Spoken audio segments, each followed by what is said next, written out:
So hey guys, and welcome to another stream with me, Supernautus, and today we are playing the 2008 Mistwalker Studios game, Lost Odyssey. Before we were playing a little bit of Blue Dragon, but I just feel that this is probably the better option. One sec. I'm just trying to sort the audio.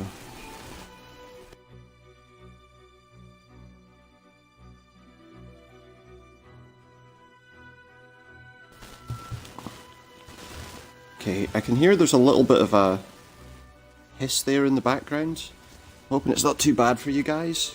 Let me know how it sounds, because obviously I'm a little concerned that that could be a problem in time to come. I'm just going to have another quick listen. I really want to make sure that it's coming out okay to you. Not a big fan of having a poor connection. Seems like...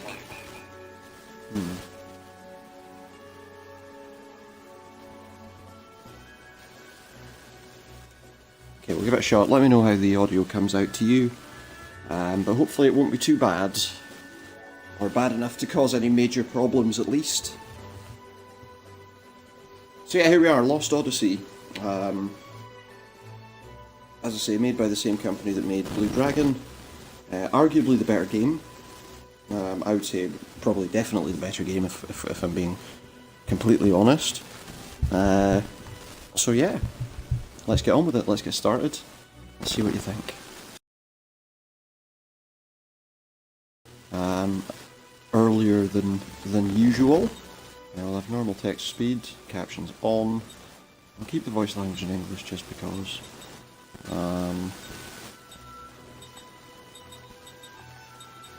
Yeah, I think that's all fine. Those settings will be fine. So yeah, let me know how the audio's coming out. Hopefully not too badly. If it is quite badly hissing, please let me know.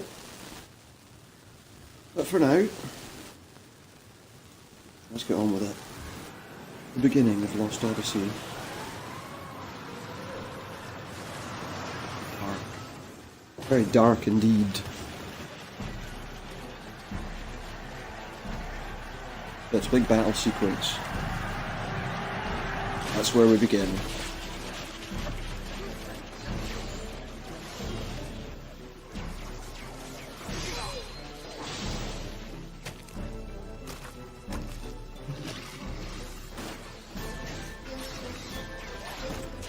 Guys with like gigantic hats, with massive helmets. Ooh, cheeky. Yeah. Giant helmets, that's what we like to see.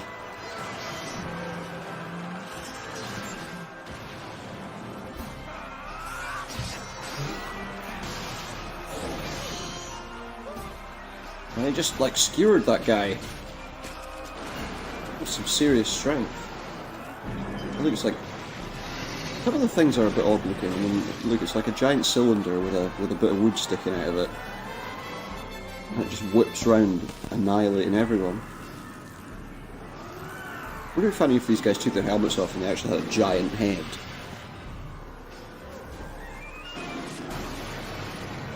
They look like weird, like, machines of war.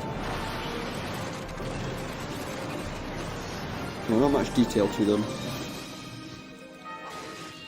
Like spidery legs and, oh yeah, cylindrical kind of body shape, and look, they're bringing people back to life. They simultaneously destroy and create.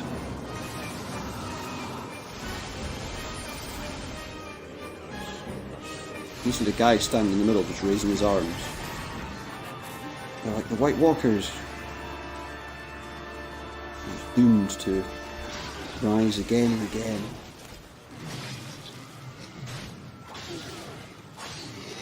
There's our man.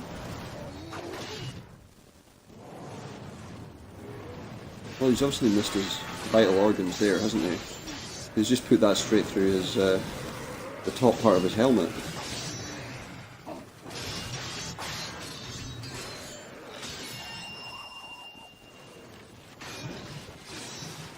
Now that, on the other hand, well, you've got to get them in the head. You've got to get them in the head.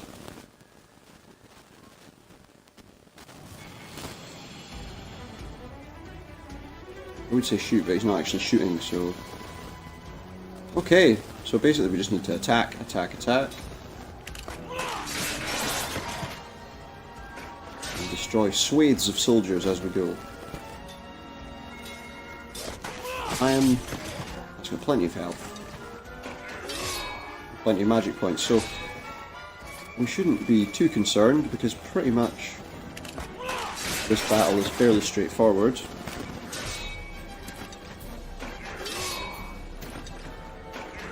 There's not much to do here. We just have to... Oh, they did 5 damage to me. World is ending now. Get more killings.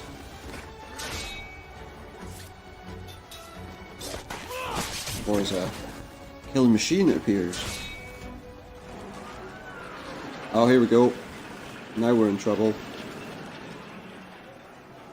We've got a giant war machine approaching. Everyone backs off. That's when you know things are about to go down.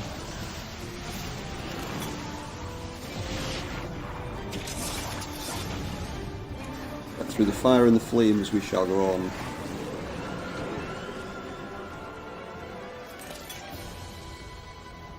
No enemy is too great. So we've got a couple of different options. The best thing to do in this case with this fight is you need to take it in turns to destroy these things, otherwise it becomes difficult.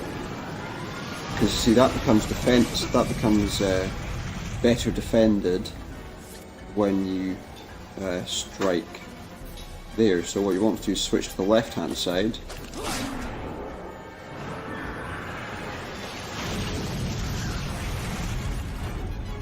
And we just have to be ready with our healing items.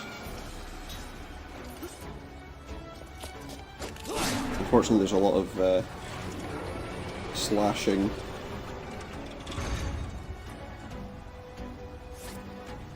He's about to slam down on us. Switch sides again. Just keep battering them on either side. It's going to attack us with its blade. Ooh, that does a lot of damage. Right, we're going to need to use a healing item now, I think. If I've got any. I need to use my healing medicine. Okay. Because that did some serious damage. Of course, that only gives us back 100 health, so when we lose about half of it, we're going to attack the other side. Although I have a slight concern that this next hit's going to annihilate me. So it's time for another healing item. Okay. Although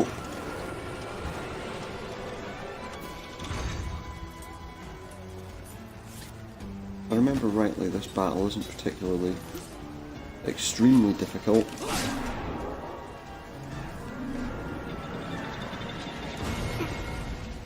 See, that blade attack though, man. That blade attack is nasty. We're going to go on without our healing items. Come on, it's the first battle of the game. There we go. One side down, so presumably that should mean the other side's going to go down in the next hit. Because we've been alternating our shots. 29. I think we should be okay now. We've alternated hits, so I would expect that one, yeah. That one goes down too. Now it has no weapons other than that horrendous blade. Which, let's be honest, is bad enough.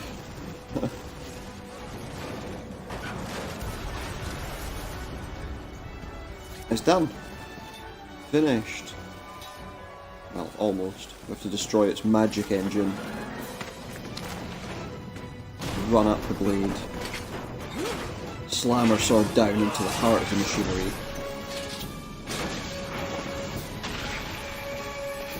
And the day is won.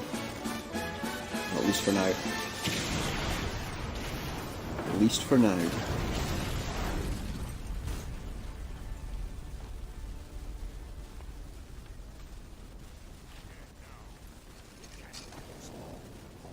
Now what are they going to do? Are they sufficiently scared yet? What's happening, they say? Well, you know, I'm winning.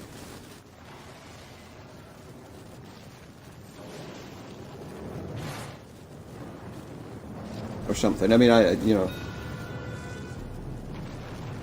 we're not Charlie Sheen, are we? So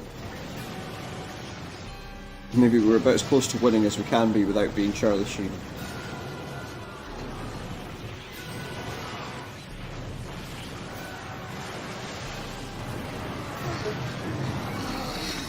Still winning, I don't know. Lava, or perhaps magma, bursts from the sky. It seems to be destroying all of my enemies. Just bringing them down.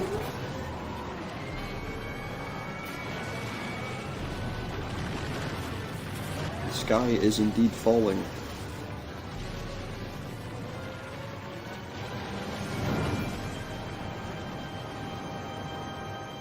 Without a doubt.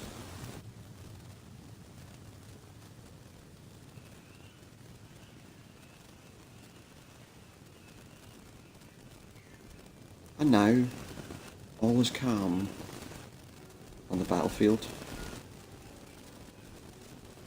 Or what remains of the battlefield anyway. I mean, after all, you know, we've basically annihilated everything. Well, we haven't, but you know what I mean. The sky has. And Kaim stands alone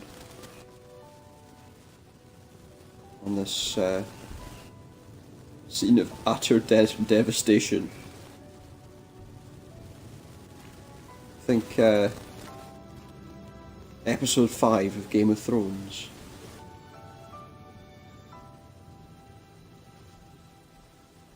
Nothing but devastation to be found across the entire landscape. Just all a bit much.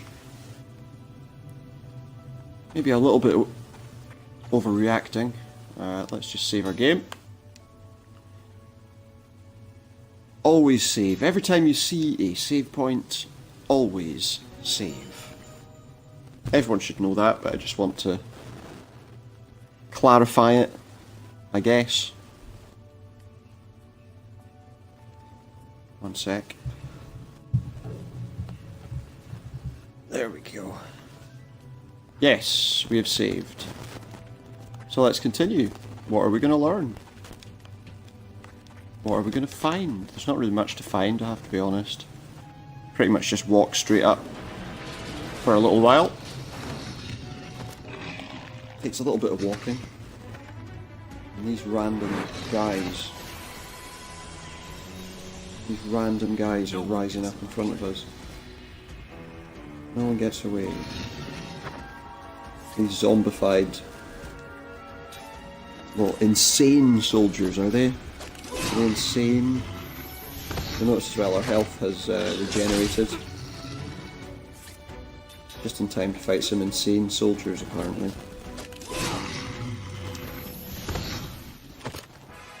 Or so it says. I think they might actually be zombies. But they don't want to use the Z word, the Z word.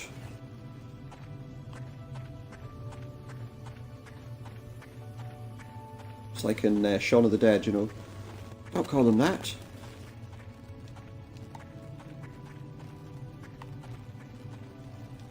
Oh, we got something we can ram. And we got a healing medicine for ramming that. Which is good. Let's continue somehow. I'm trying to remember which way we need to go. Got another thing to ram. What does that give us? Does that give us another healing herb? Oh, a bruiser ring. Yeah, let's view the target ring tutorial. To trigger the target ring, you need rings. So after you equip the ring, your attack command will bring up the target ring automatically. The target ring adds extra abilities to my normal attack with weapons. While it's activated, the target ring and time count will be displayed when you choose the attack command. Yeah, basically you've got to, when the time starts, you hold down the right trigger and you let go of it when it's directly over the middle ring, the target ring. And if I'm timed right, I get a perfect. Time runs out, a bad result. No additional effect will be achieved. And I can change my ring according to the situation. I don't need to view that again, but I do feel like maybe I need to equip my ring, if you excuse me. He's obviously not equipped with one as normal. And we have Killer Machine. Well, that's lovely. Where are we going now? Apparently not this way. Oh, I'm standing on the lava. That's why I was losing health. I wondered what that noise was. Can I go down there? Where am I going? Oh, look, there is a path. I'm just not seeing it. I'm not very... I don't know what the word I'm looking for is. Not very observant. Here we go, right, so we've got to fight these. So, target ring.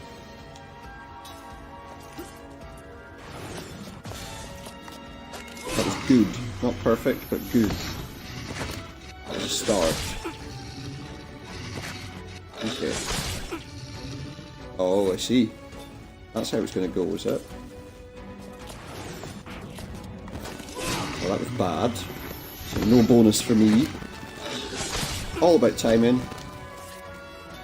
We'll try it again. That was good, but not perfect. Really what we needed it to be was perfect. Have to do.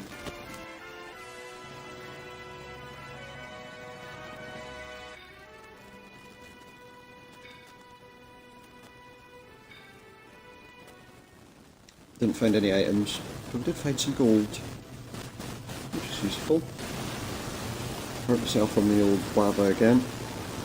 Something over here that we can use or throw. It fell on us. We got an angel's plume. Just what we need.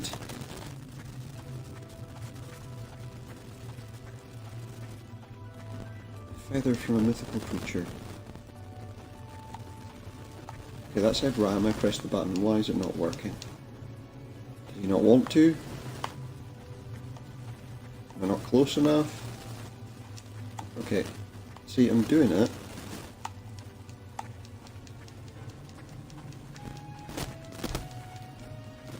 I can go around the whole thing. Oh, there we go. Maybe that'll work this time. We rammed it. We got a mana herb out of it. Great. Watch out for standing on lava. Oh, there's something flashing over on the left that we want. More fighting though. First, more battles. More insane soldiers. And it's good again. Not perfect.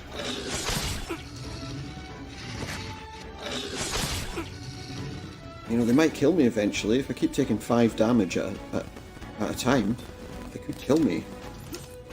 I'm kidding. Good again. Perfect. Well, good enough.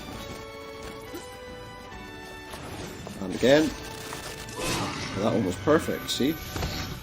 So it did, what, an extra 25 damage?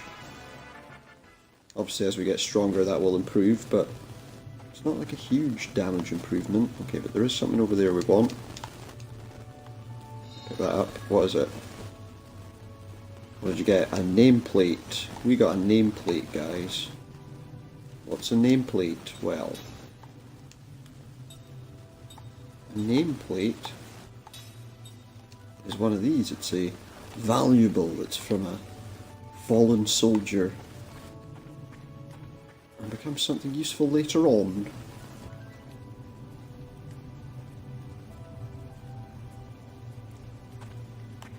We continue.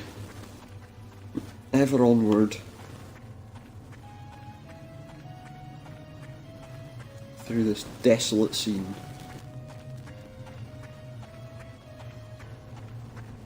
What's this? Oh, I found something just by walking into that box. More healing medicine. Is there anything over there? No. Watch out for cardboard boxes. Cardboard? I mean wooden boxes. Well, they might be wooden boxes, but they act like cardboard when he steps over them, it seems like. Oh, we're walking along a mountain range. Just minding our own business. And we're attacked by insane soldiers, apparently. Let's try and see if we can get more perfect. Oh, we did. Fantastic. Can we get one more? That'll be the question. Can we get another one? To show that we've got the timing down. Oh, no, I did a bad. Only the strong survive. I did a bad.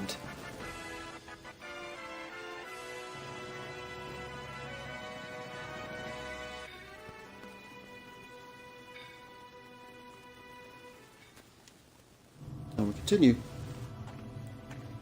I guess. Not much more we can do. We walk over some discarded equipment.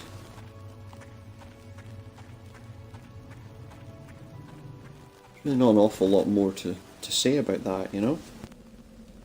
We just walk over some discarded equipment.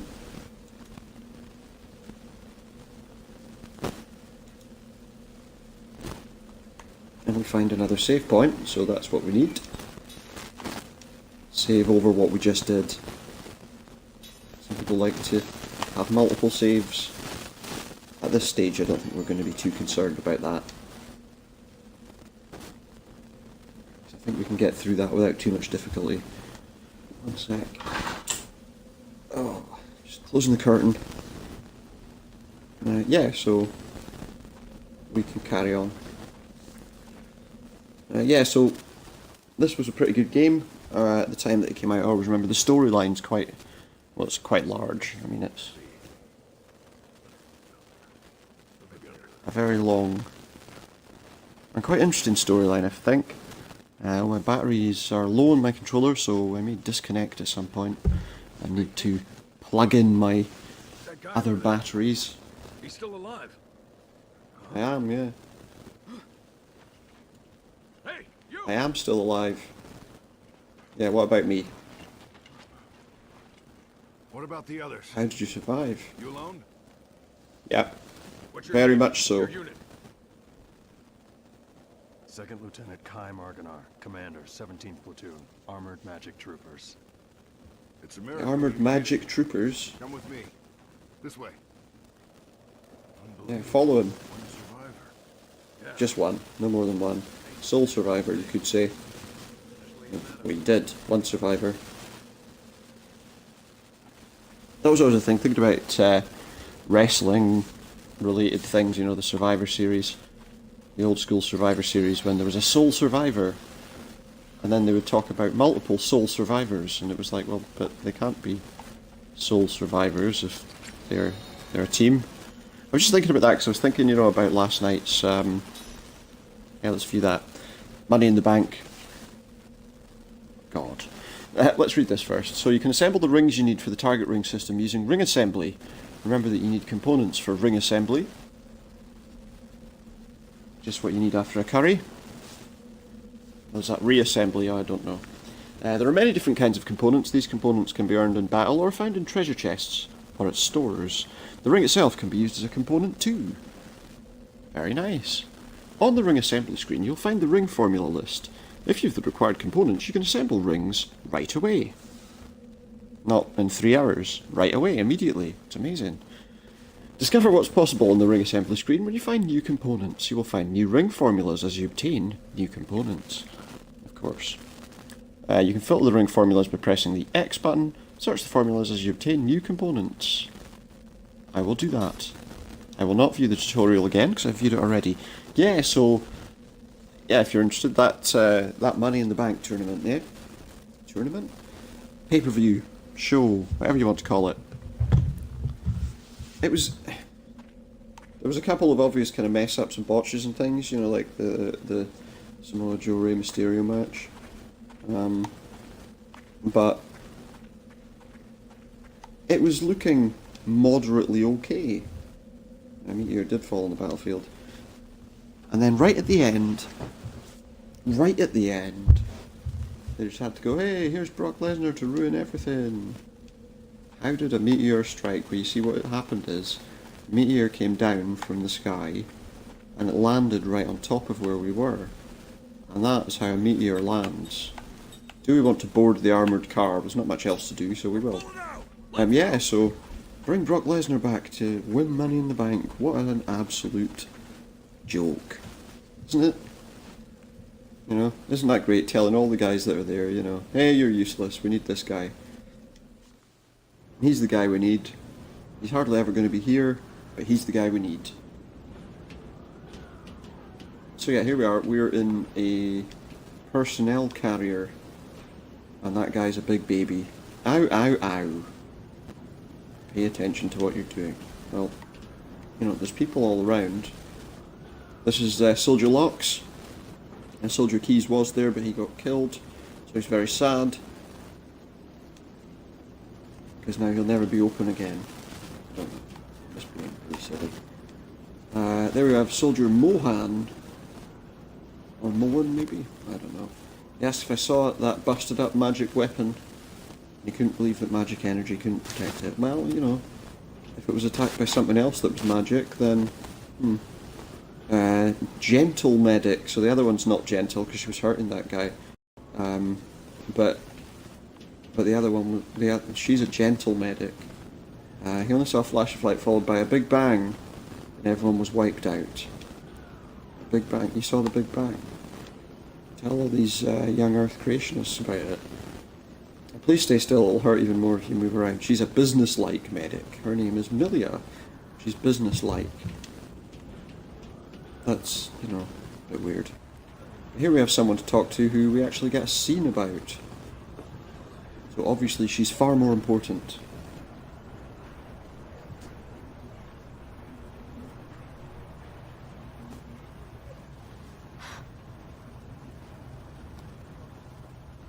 She, of course, recognizes me. With the 43rd Magic Division. She's like you. She got out in one piece. She has a boy's name as well. Seth.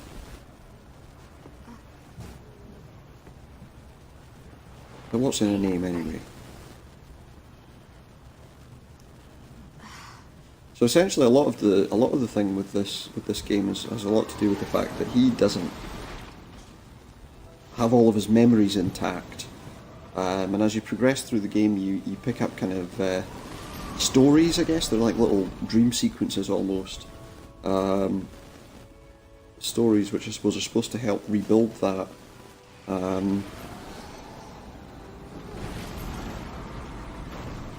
Really weird looking vehicles. You'd think that would be far too heavy at the back, wouldn't you? I think with the 6 wheels at the front, okay, they produce quite a lot of balance, but there's an awful lot of body sticking out behind that. It's not supported by anything. You'd think it would tip back, especially going up a hill. You know, it goes up a hill, it's going to drag on the ground, doesn't it? But here we are, we're in the Magic Republic of Ura. For all you Marines out there.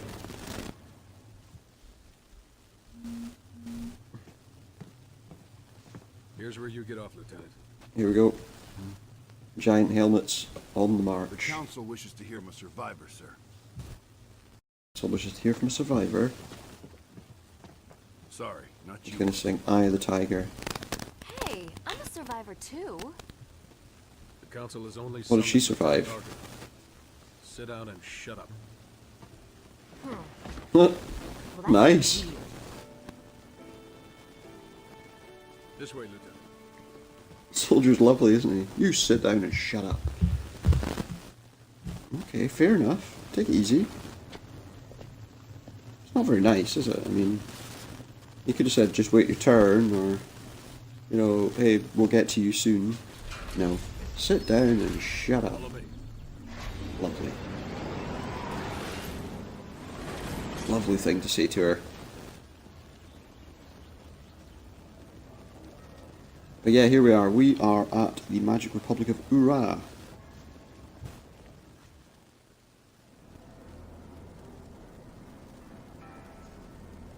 Isn't that exciting? So yeah, there are some things we want to have a look at. So like these trash cans, if we kick them, you'll get some stuff. It's worth kicking the trash cans, because you never know what you might find. That doesn't hold true for all facets of life, unfortunately. Got a mana herb there. Can't kick that one, because can I kick it? No, I can't.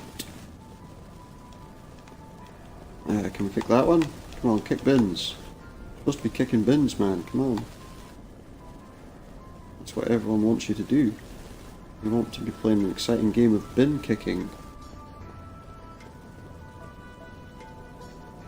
Come on. Kick it like you mean it. Up this ladder as well. There's another thing we can get. I think we have got everything else. So remember there's something useful up here. And there's a soldier, but I don't care about him. No, don't descend. Descend into madness. There's the one we can kick. What do we get there? We get a seed. What's a seed, you may ask? Seed is another type of item. It's a valuable item. And it's just a regular seed that you'll find anywhere. So what exactly is valuable about it, I'm not entirely sure.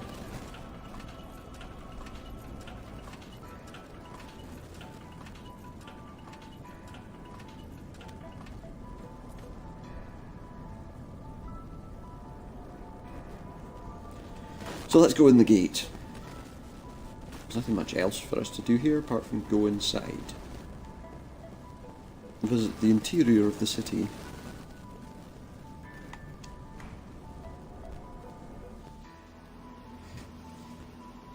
Yeah, obviously we did play Blue Dragon, as I say, and I stopped playing it for a little while. I might come back to it at some point, but I stopped playing it mainly because I just felt... Well, no, the problem with it was Blue Dragon had a habit of crashing quite a lot. It always had that problem, and it seems like when they brought it out, you know, made it available to here, to, you know, Xbox 360, across to Xbox One, a lot of those problems didn't go away. There's nothing really to find here. Just a circular area with no interesting items of note. That doesn't do anything, so let's go through this door.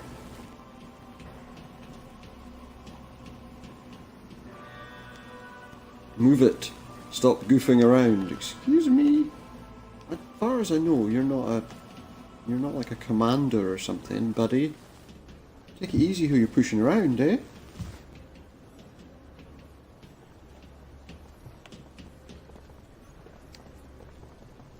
We've got to look around in any way because I want to examine this poster, and that poster gives us an antidote. Any other posters we can examine? There's some on the other side, I think. Nope, nothing there. Do some heavy examinations. Let's take a look on this side before that guy starts being all gruff with us. Thinks he can tell me what to do. Shows you what he knows. And we got 10 gold there. What else can we find? Some over here. If we examine this one, what does it tell us? 100 gold there. Wow. Oh, another poster. That's another seed. That's exciting stuff. We found another seed. Is it exciting? I don't know. Are there any other posters we can look at? Over here maybe? I don't want to go across there yet. If I've got more posters I can look at. I don't think I do. Okay. We're okay there if we can get across here. So all we can really do is just continue on up to this vehicle, which takes us elsewhere, you see. You'll see.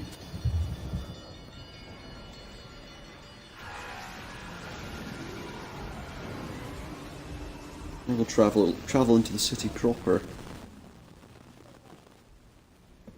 I like this vehicle. We're inside the monorail, etc. Why don't you take a break for a moment once we get out of the station? We'll have to walk the rest of the way to the council hall. Now you're not telling me to sit down and shut up or anything. No. Well, what makes you think I can't die? Well, because I didn't, so therefore I obviously can't. That's some solid logic there. That was the front line. They were smack in the middle of the Wall Highlands. No one could have survived that meteor crash. Well, obviously you're wrong. Because he did. But here Don't you lie. are, with No a one could have scratch. survived, but I did. Without a scratch. Beg your Aye, pardon, okay. Lieutenant, but it's If you say so, buddy. the few we were able to save were far from the center of impact, and even those men were seriously injured. Oh, they were weak then, weren't they? It's hard to believe that anyone could have survived that inferno. It's hard to believe, but it happened. Deal with it. But don't believe Yeah, don't believe it. I'm actually dead. it. The council won't like that attitude. The council would like that. And who are you? If I'm a lieutenant and you're just a random soldier, why should I care what you think about my attitude, eh? I flew in on a broomstick, mixed up some pancakes, and then because of that the meteor didn't kill me. We gave pancakes to the meteor and we were fine. Don't any trouble from you until we reach the council hall. Excuse me? Are you speaking to that guy? Or are you speaking to me? If you're speaking to me, I'm not causing any trouble. It's an information official. The magic industrial revolution's the real problem. Brought them more wars, problems and monster attacks, and trouble by magic energy. That's exciting. What's true? What's new? Monorail crew Laszlo. Mass panic and fear that it'll be the target of the next meteor. Do you think that meteors actually, like, consciously target places? Is that the way this world works? There's meteors, they're just going around going, look at that guy. Smash! Let's destroy everything around him. It's not a very good way to do business, is it? I don't like that guy, so I'm going to annihilate all the people around him. They say people fell from both sides, that people from both sides were wiped out in the Highlands of Wool. What the hell happened out there? Well, that's about the size of it. I don't know what else you want to hear. Hoorah, we'll be fine. This is exactly why we had the magic industrial revolution. To protect us from things like this. Oh aye. You sure about that, are you? Protects you from the ravages of nature. Let us know how you've managed that, would you?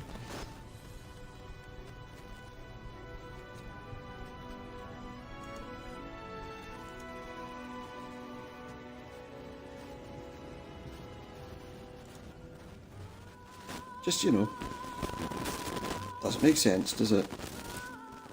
Now we've got a little introductory sequence that we will allow to play through. Mistwalker, as I say, didn't produce a lot of games. Multiple versions of Blue Dragon, and this, really. Why, I don't know. No, you had a very good team involved in the game. And there were other things in development.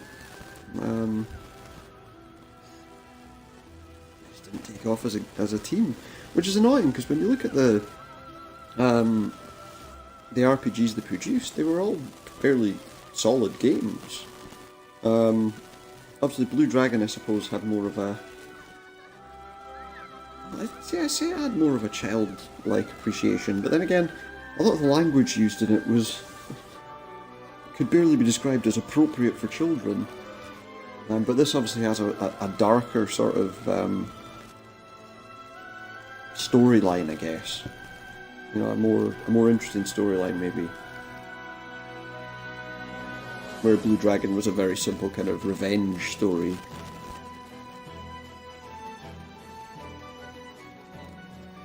And so it begins. The game proper. Lost Odyssey.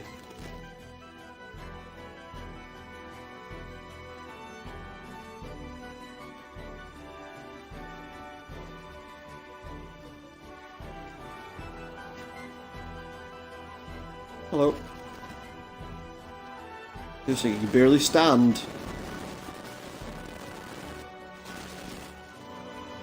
I hope they're not going to be rushing me. I don't like people rushing me. I'll have to have a few words with them if they start rushing me again. Fire, fire. Or something. And so it begins. Years ago, a new power manifested itself onto the world. With its discovery came the Magic Industrial Revolution. This power came to be called magic energy. That's an imaginative name. Who can explain why They this couldn't power, call it something interesting. a power that merely lay buried within all living creatures, suddenly flourished as it did. Today, this magic I suppose it's very difficult for people to explain things they don't understand. It has changed the way people live, transformed the shape of industry, and has even altered the nature of war. Amazing. War in general has been altered. So this is the council hall. Indeed. We heard that enough men were committed to And I cover see the some Wall Highlands, and that most of the Kent force were eliminated. council members. This war was started by them. It's only right they withdraw. We've also lost a tremendous number of troops. After So they started the suffering war, such so a they should devastating withdraw. loss, if the Goats I don't know if they'd see it that way. There would be no way we could defend our country. And there are also whispers that Goatsa was pulling strings behind the invasion. Goatsy. What makes you Don't look think that up. Goatsa were involved? We have confirmed that a large It's not amount spelled of like that, military so. hardware has been moved from Goatsa to Kent.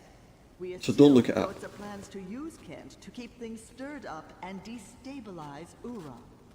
Are you saying that even the meteor crash was a goat's A lot of people who know what it is will probably be telling me that I should be telling you to look it up, but don't. Information on that subject. We suspect that a situation I should really get off that subject. caused the meteor crash. Grand Staff. Oh, you assume that. This is not the first time there's stories about Look at that place. This is not confirmed, but magic energy. You want to see a place that's suffering under the ravages of nature. Look at Something that. in outer space and precipitated this disaster. Gongora. You should never interfere with things. The Grand Staff falls under your jurisdiction. Do you have anything to say? Nothing for the moment. Where did you It's, get this information? Construction of That you should come and help him with his grand Now staff. that the forces of Ura have suffered such devastating losses, I think we have no That's other a way that's to a protect chat our up line you land could except use. Hey, do you want to the come and look at my energy grand Staff staff? provide. We should hold off on debating the pros and cons of Grand Staff until Then when we he takes the thoroughly mirror, go, wait, review you the thought, world's current no, it's this situation. place. What you say makes sense. But our plan to use magic energy is a double-edged sword. With all sorts of rumors flying around, we might want best to kind. halt construction of Grand Staff. Any swing you do, you can do a lot of damage. Only temporarily. As soon as it's clear that Grand Staff had nothing to do with the meteor collision, we'll resume construction immediately, Gongora. But we have to be sure. We have to be sure it's safe.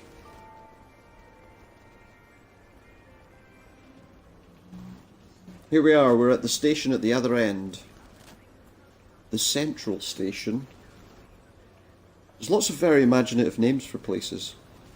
Let's see what we can find before we continue on. I want to see if there's any items. There's something flashing there. It's not a guy in a dirty overcoat though. So we've got an engraved ring. Exciting. What else can we find? We got any bins or any boxes we can open? We can kick that. It's a cold water stone. What else? What else awaits us at the station? Not much by the look of things. Not a lot.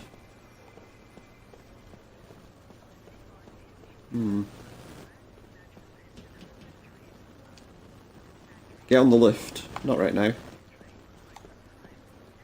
Just going to annoy them as much as I can. Get on the lift? I don't think so. Who do you think you are? His dad? This monorail's not in operation. What a shame. Thank you for riding the monorail. He thanks me for riding a monorail that's not in operation. How can I have rode the monorail then? Think it through. Thank you for riding the monorail. That's all they can say. Thank you for riding the monorail. Okay, you told me that. And again. You hope to see me again. Maybe don't keep asking me. I know there's other places I can go here. I'm certain there are.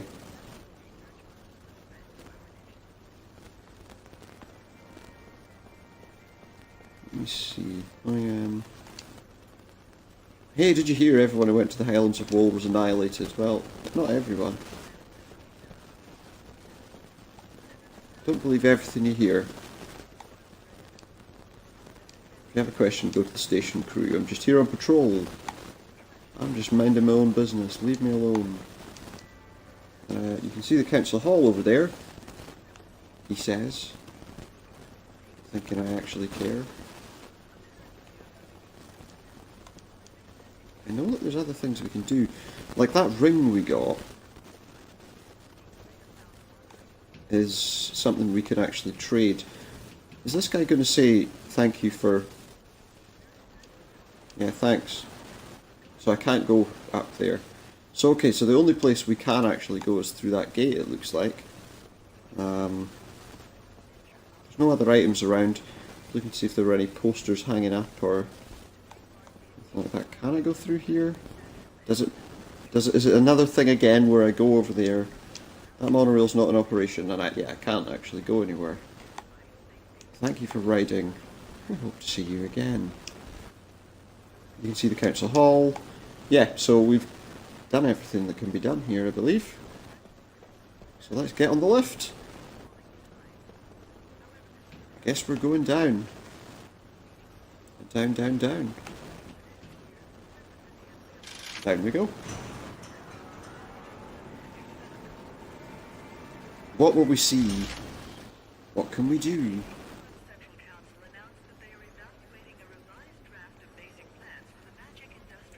There's a couple of places here that we can go to, but where we're headed to is obviously that blue line to the right.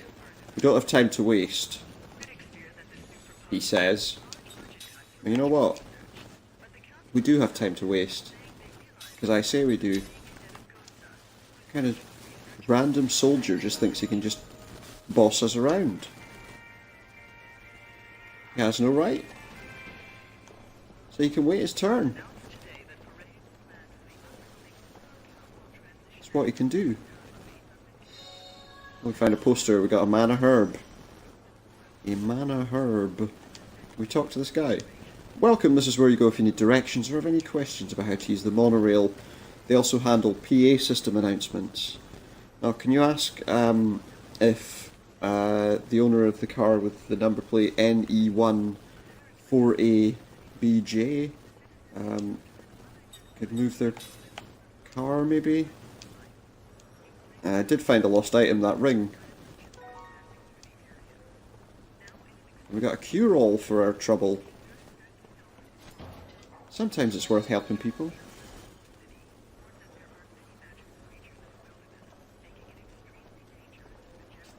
Well, that I believe is about everything we can do here, but let's just chat with these people. Can't believe how laid back the civilians are. Well, they don't know what's going on, do they? We're at war, so I understand why the soldiers are so tense, but I dislike the atmosphere in the station. I agree. I don't know who it is, but someone keeps throwing trash in the vase. Do they? If you want to ride the monorail, go up to the second floor. I don't want to ride the monorail, I've done it already. Ur has undergone tremendous growth. Yeah, industrial revolutions tend to do that to you.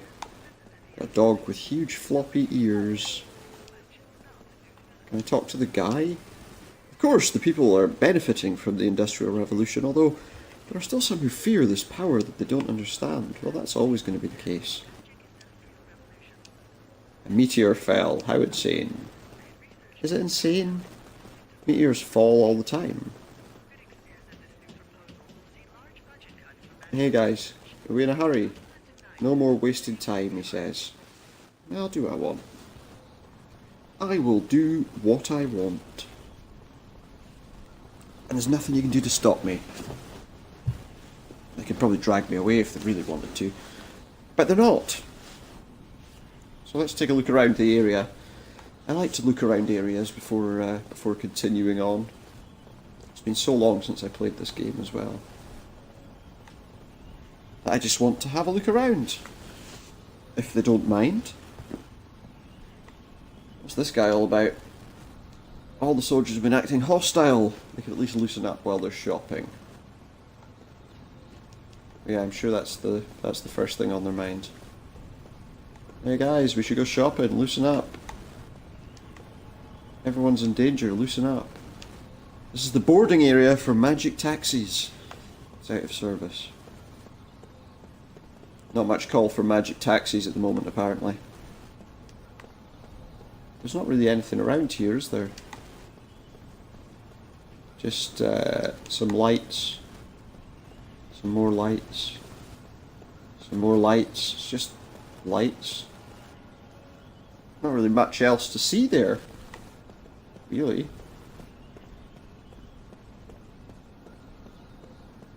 But nevertheless, let's look around. Posters here. You always find stuff on posters, don't you? Another seed. So that's good. What else is around here? I feel like there must be stuff we've missed.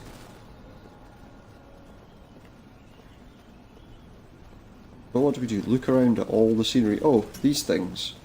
Whatever they are, they give us stuff. An angel's plume. Let's look and see if there were any more of them lying around. That I missed. Oh yeah, there's one over there. We didn't see that. 2 whetstones. Whetstones? Oh, I don't know. There's one over there, look. There's one over there in that little bit. Give it a kick in. Give it a shoe in, come on. Another seed. We're collecting seeds faster than... No.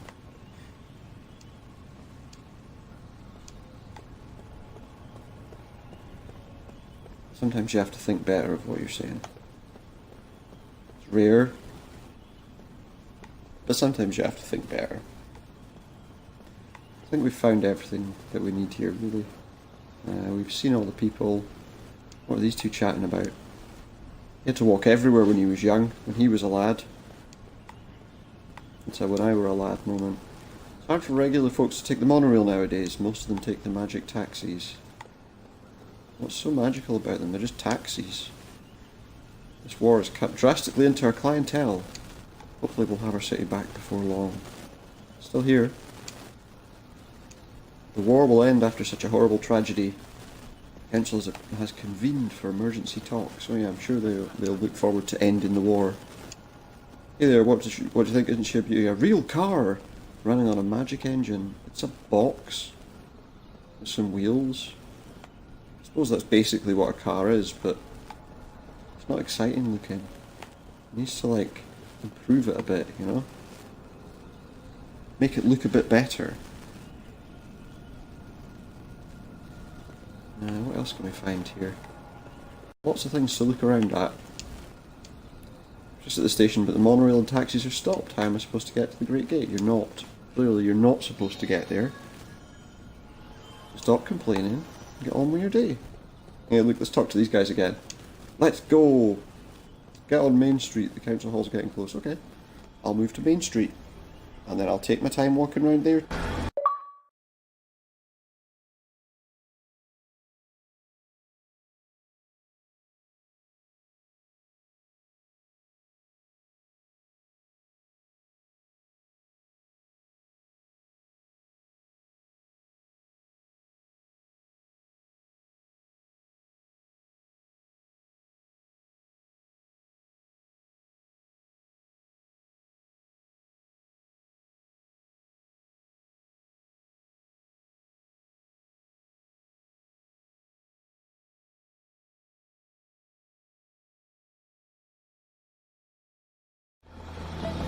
My controller died.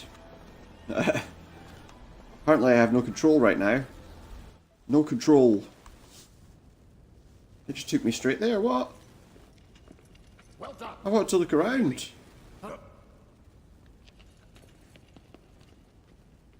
Lieutenant Kaim, we thank you for a job well done. What a pain in the bum. Chairman of the Central Council of Ura.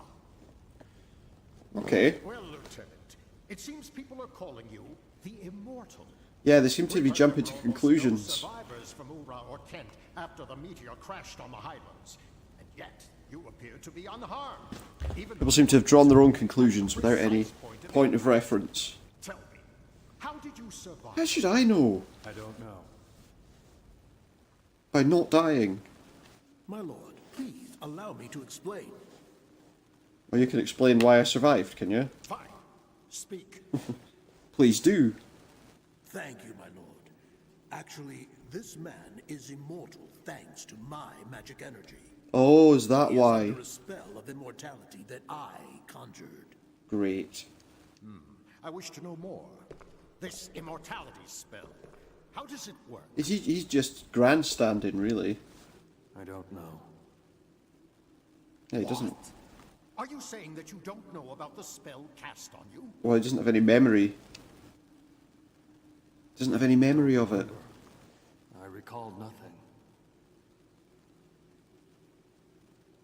My lord, He doesn't remember this anything. man has lost his memory.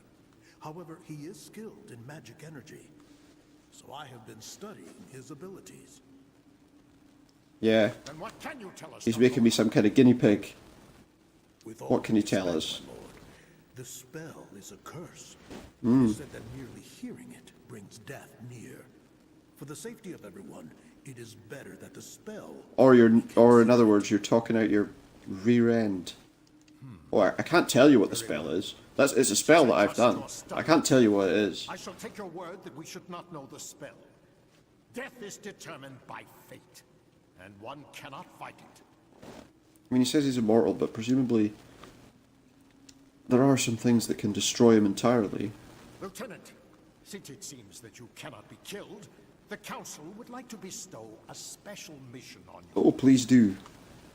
I'm sure it won't be horrible. We want you to go to Grandstaff. Yeah. My lord, Well, yeah. You cannot keep this hidden any longer. Till now, construction has been left up to you, but we've lost contact with They've the lost site. contact. it's just that... Just that what? Gongora, It's just that it's so unfair. until we can confirm that Grandstaff project is safe, construction shall be suspended. That'll be a shame for him, won't it? He says yes, but we know what he means. Lieutenant Argonar, Uh-huh. What? you know of Grandstaff. Under Doesn't say much, does he? Boss, Just uses ellipsis. Under construction in the Sea of I've heard that Bars. it's a magic staff. It is, yeah. That's what it is. yes, it is. A grand staff, in fact. All communications with the site have been cut off for some time now. considering the danger from magic energy. Just to put up a new mobile phone signal mast, right? 5G one. Well, there is someone else. Is there? What did you say? At the Yeah, mate, your mum. Another immortal. Her name is Balmor. Yeah. Is she an immortal? Do we know that for sure? Well, surely you must know about it. I mean, it was your spell. This other one shall accompany you. I shall summon her. Quickly, make the arrangements. Okay. Right away, my lord. As you wish. My lord, pardon me for saying this, Try not to say it. but I'm building Grandstaff for the sake of our nation and its people. Enough. Yeah, we understand We will that. await Kaim's return and report. Of course, my lord. So just let me do it. You are dismissed. What harm does it do? Thanks. I rushed here, all the way here, just to be told to go and do some nonsense work. But hey, what difference does it make, right? I've word from Chairman Roxian that you're off duty until further official orders. Was that not an official order that I just got? I can wait in the inn. I can press the back button to go to the inn. Let's save our game, so we don't have to go through all that again.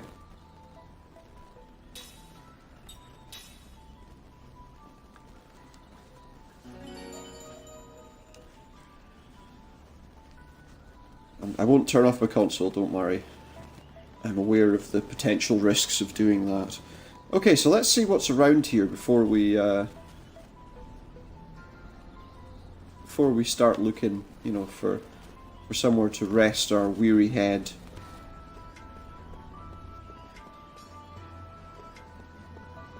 From the effects of immortality.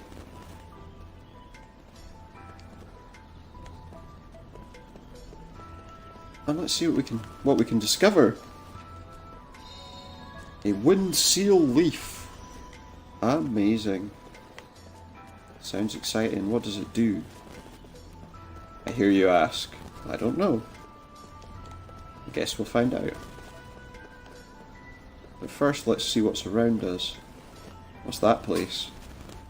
Just a little enclosed area with nothing in it. What a waste of time. Do we see anything else we can interact with? Any more posters? Any more pillars? There's another poster. We got an antidote from that poster. I'm just gonna go back. I feel like I must have missed some things. Like, surely. Is that something? No, we can't go there. Oh, there's one of those things. Yeah, I missed that before. We got 100 gold from that. And there's a poster there that I missed. I believe. And we got another seed. How exciting. I think there should be another one. There we go. I knew I saw one. I knew I'd noticed one. We got a magma fragment. How exciting. I think that's probably everything we can see there.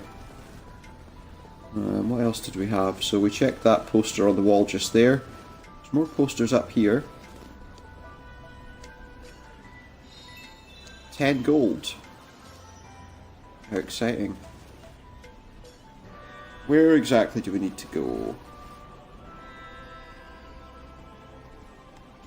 I'm trying to remember where we need to go, because I don't want to progress too far too soon.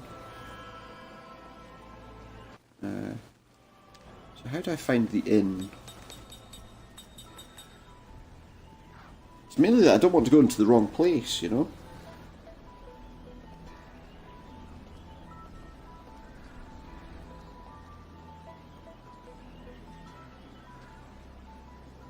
Let me just think here.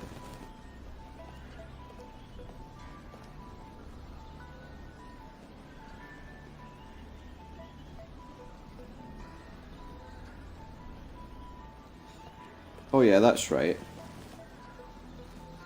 So the blue place that's there, down that alley, well not down that alley, in the next place, is the place we need really. Let's probe in there. We got 2 whetstones. Exciting stuff. Now let's take another quick look around this area. I'm sure there might be more of those black things that we went to before. Oh wait, yeah, no. I think the inn's actually that place there, isn't it? I don't want to go there yet. No. I don't want to go there just yet.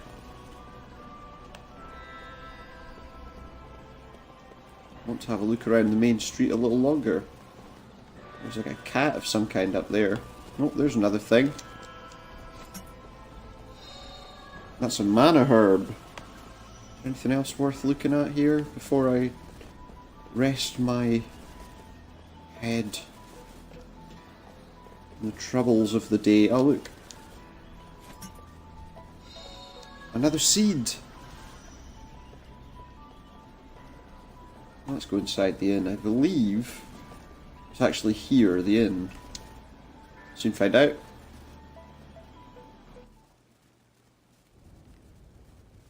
Oh. And now, counselors, Let's find out what's happening at the council chamber. Be removed from Grandstand Oh. Project, with control transferred to this council. Should be careful. My lord. In You should addition, be very careful. Until Lieutenant Argonar completes his investigation, I propose that Gongora be confined to his residence under surveillance. Seems a bit extreme when you don't know what he's doing. Raise your I mean, hands now. you know. It appears I have no choice but to agree. Well, you have a choice. You can disagree. I see there are no objections. It is decided. So they've decided to lock him up in his house. They do seem to jump to conclusion pretty easily, don't they? You know, oh, he's definitely guilty. What do we find in here? We've got an antidote. Look around for more places that we can... Oh, there's a save. Another save location. Excuse me.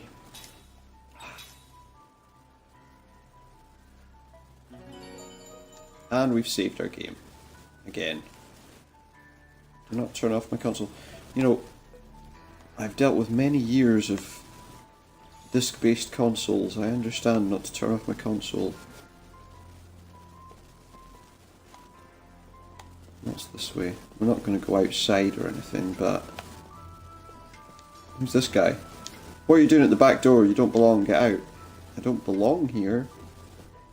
It's just a hallway. Do I need to go upstairs? Is there anything else in here before I... Okay, let's have a look upstairs before we speak to the innkeeper. Is he called an innkeeper in the game?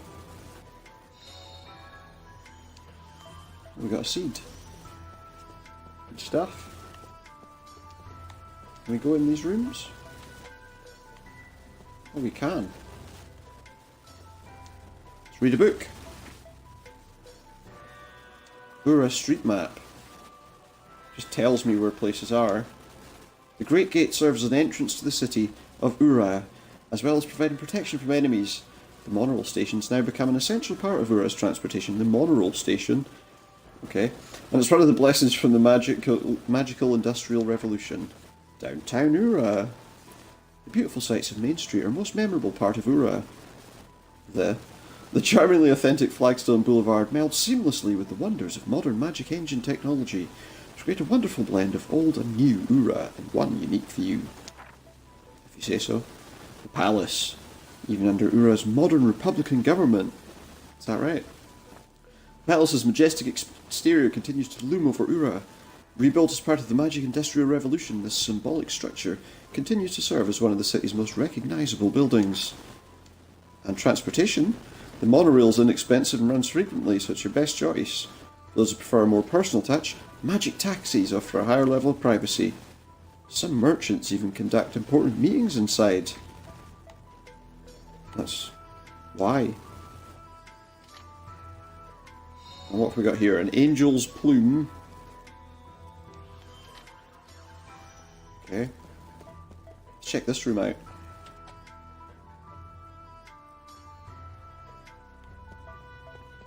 Let's just rob these rooms.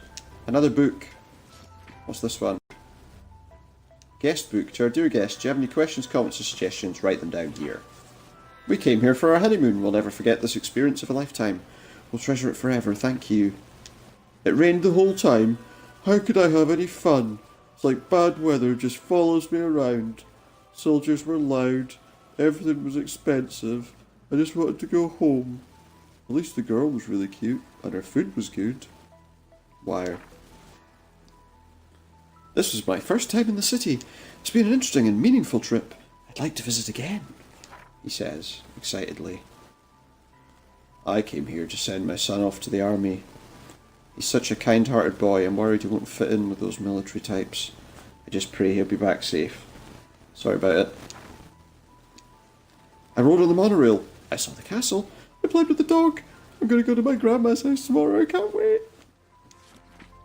Yeah. Well, it's a little kid, isn't it? So he's going to sound excited. Oh, we got 100 gold there. I feel like I'm missing other items. Wait, was that some kind of chest? No, it's a table.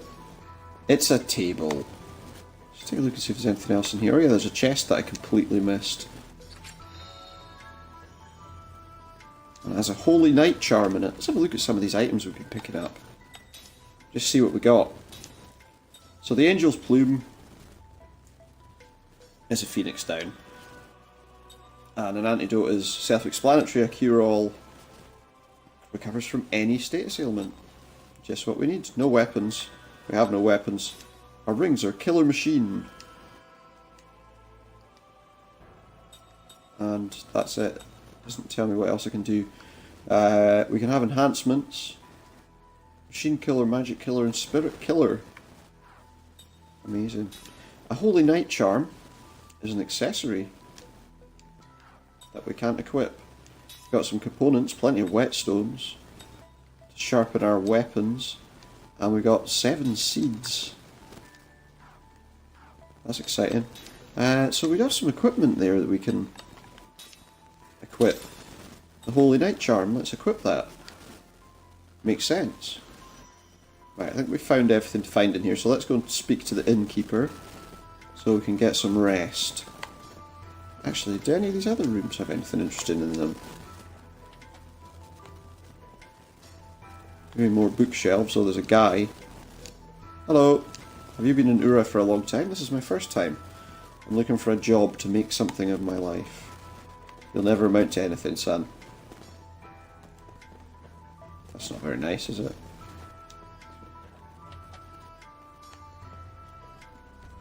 This room has nothing in it. And that's it. There's a door to go outside, but I don't want to use that just yet. I want to go down and speak to the guy at the desk.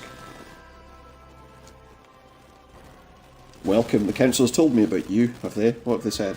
Only good things, I hope. Enjoy your stay, he says. As Kaim slips into deep sleep, Oh. his dream unfolds. That's it. We've got a dream. A dream.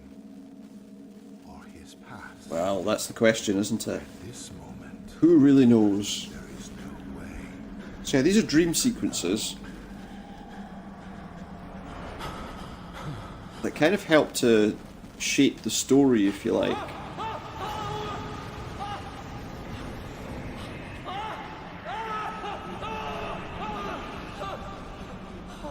And there we have a child falling from a cliff. The man in tears, and of course a woman nearby also in tears. Is she going to push her off too? Hey, that's that nurse. That's that nurse from the start of the game. Remember? I do.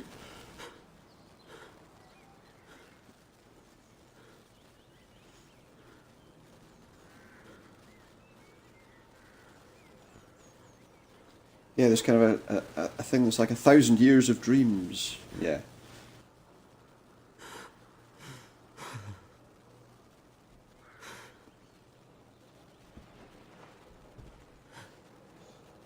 So what next?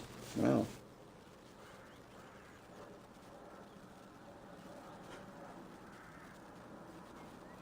his dreams are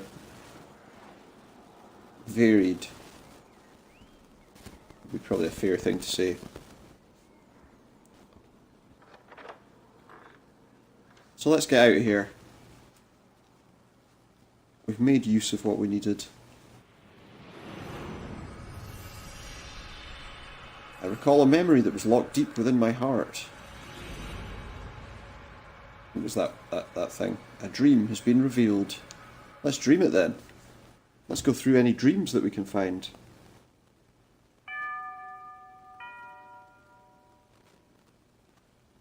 Family members have tears in their eyes when they welcome Kaim back to the inn from his long journey. Thank you so much for coming. He understands the situation immediately. The time for departure is drawing near. This is Hannah's departure. Family members have tears in their eyes, etc. Too soon. Too soon. But still, he knows this day would have to come. Soon. Sometime. I can't read that because it's underneath my chat. And not in the distant future. I might never see you again, she said to him with a sad smile, when he left on this journey, her smiling face almost transparent in its whiteness, so fragile, and therefore indescribably beautiful, as she lay in bed. May I see Hannah now? He asks. The innkeeper gives him a tiny nod and says, I don't think she'll know who you are, though. She hasn't opened her eyes since last night, he warns Kaim. You can tell from the slight movement of her chest that she's clinging to a frail thread of life, but it could snap at any moment. It's such a shame. I know you made a special point to come here for her. Another tear glides down the wife's cheek. Never mind, it's fine, Kaim says. He's been present at innumerable deaths, and his experience has taught him much. Death takes away the power of speech, first of all, then the ability to see. What remains alive to the very end, however, is the power to hear. Even though the person has lost consciousness, it is by no means unusual for the voices of the family to bring forth smiles or tears. Kaim puts his arm around the woman's shoulder and says, I have lots of travel stories to tell her. I've been looking forward to this my whole time on the road. Instead of smiling, the woman releases another large tear and nods to Kaim. And Hannah was so looking forward to hearing your stories. Her sobs almost drown out her words. The innkeeper says, I wish I could urge you to rest up from your travels before you see her, but... Kaim interrupts his apologies. Of course, I'll see her right away. There's very little time left. Hannah, the only daughter of the innkeeper and his wife, will probably breathe her last before the sun comes up. Kaim lowers his pack to the floor and quietly opens the door to Hannah's room. Light. Hannah was frail from birth. Far from enjoying the opportunity to travel, she rarely left the town, or even the neighbourhood in which she was born and raised. The child would probably not live to adulthood, the doctor told her parents. To this tiny girl with extraordinarily beautiful doll-like features, the gods had dealt an all-too-sad destiny. That they'd allowed her to be born, the only daughter of the keepers of a small inn, by the highway was perhaps one small act of atonement for such iniquity. Hannah was unable to go anywhere, but the guests who stayed at her parents' inn would tell her stories of the countries and towns and landscapes and people that she would never know. Whenever new guests arrived at the inn, Hannah would ask them, Where are you from? Where are you going? Can you tell me a story? She would sit and listen to their stories with sparkling eyes, urging them on to new episodes with, and then? And then? And then? No. When they left the inn, she would beg them, Please, come back and tell me lots and lots of stories about faraway countries. She would stand there waving until the person disappeared far down the highway, give one lonely sigh, and go back to bed.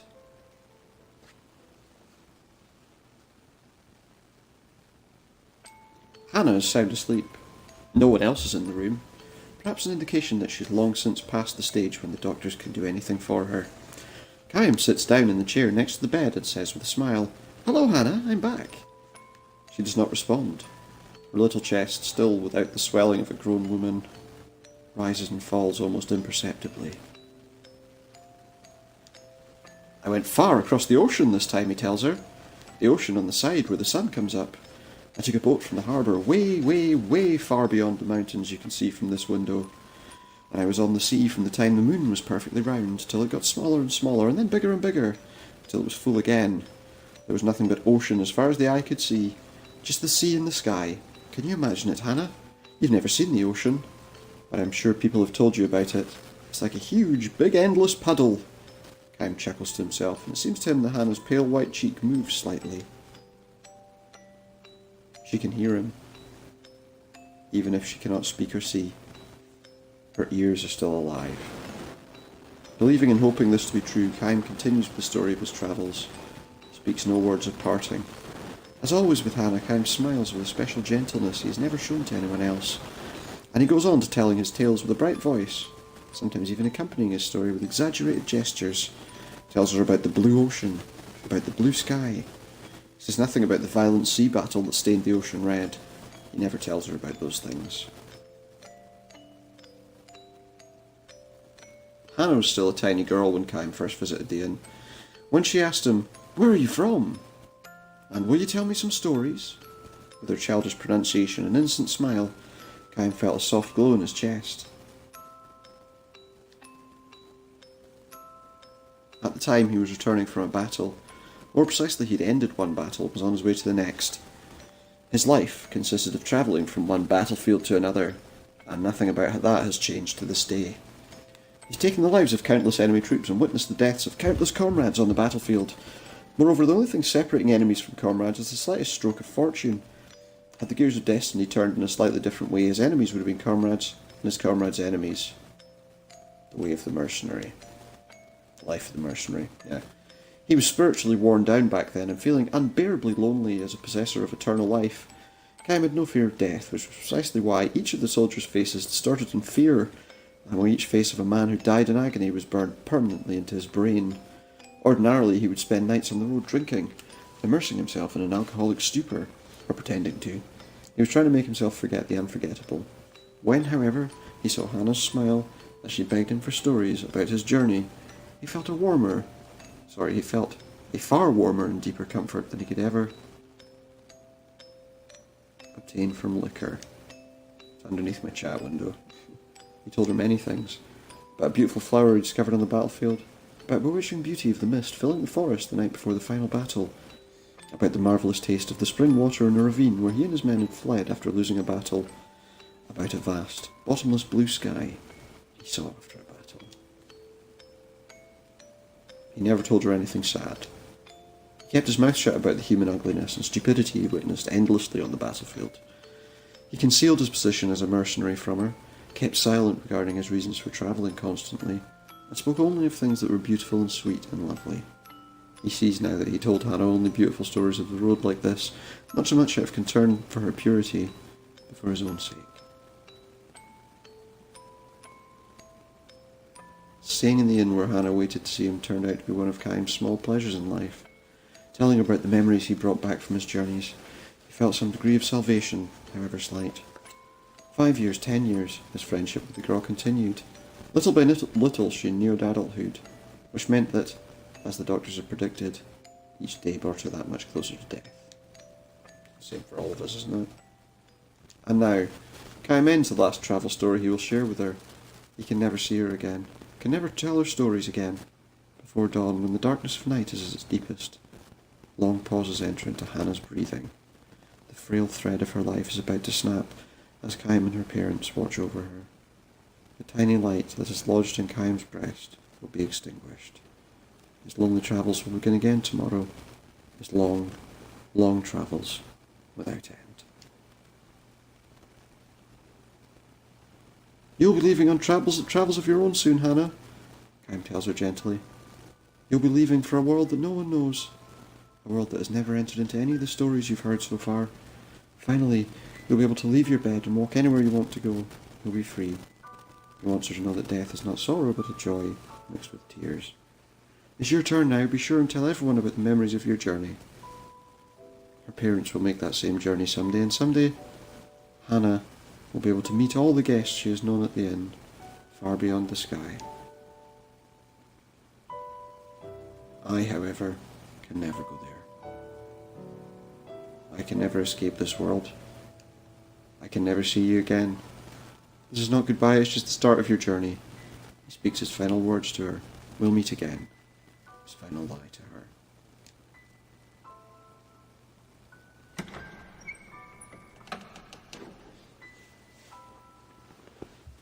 Yes, a sad story. Hannah makes her departure. Her face is transfused with a tranquil smile, as if she's just said, "See you soon." Her eyes will never open again. A single tear glides slowly down her cheek. The end.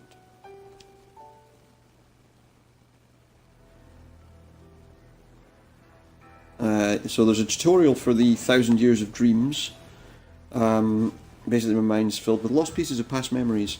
Certain sites or conversations can bring the memories back in the form of dreams. And to view episodes, rest at any inner bed or select them from the start menu. I can view the episodes any number of times if I like. When viewing an episode, you can pause it by pressing start or cancel it by pressing back. Don't need to view the tutorial again. I do want to check something. No. Yeah, we do only have one. But that's it, that's Hannah's departure. And so now we go on. Create more stories for Kaim. And learn more about his past.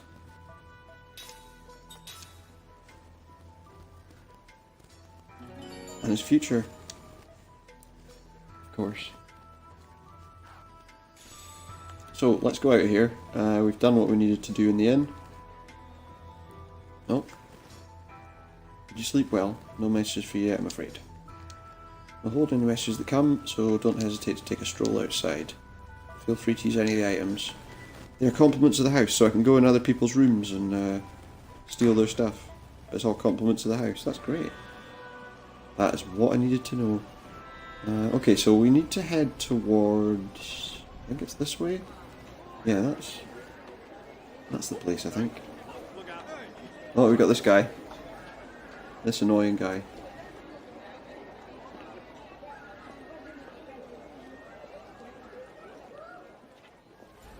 We catch him in the mirror rather than...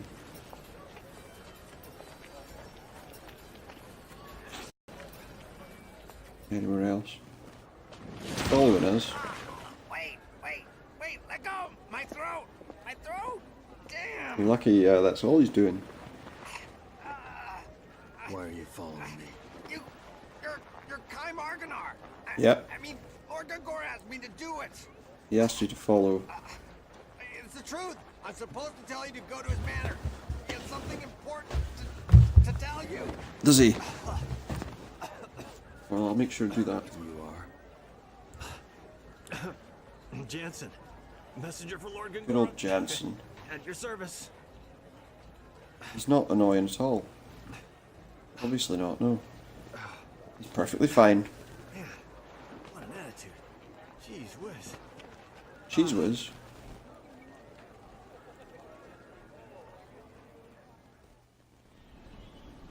He says. So yeah, the next place I think I need to go is that place there. I believe. Is it this place? Yeah, that's the place we need to go to. So let's take a look around before we start talking to anyone. Oh. Hold on, you're fresh from the battlefield too, aren't you? Guess we both owe someone upstairs big time. Feel like a heel thinking about all my dead buddies. It's great to be able to see your family.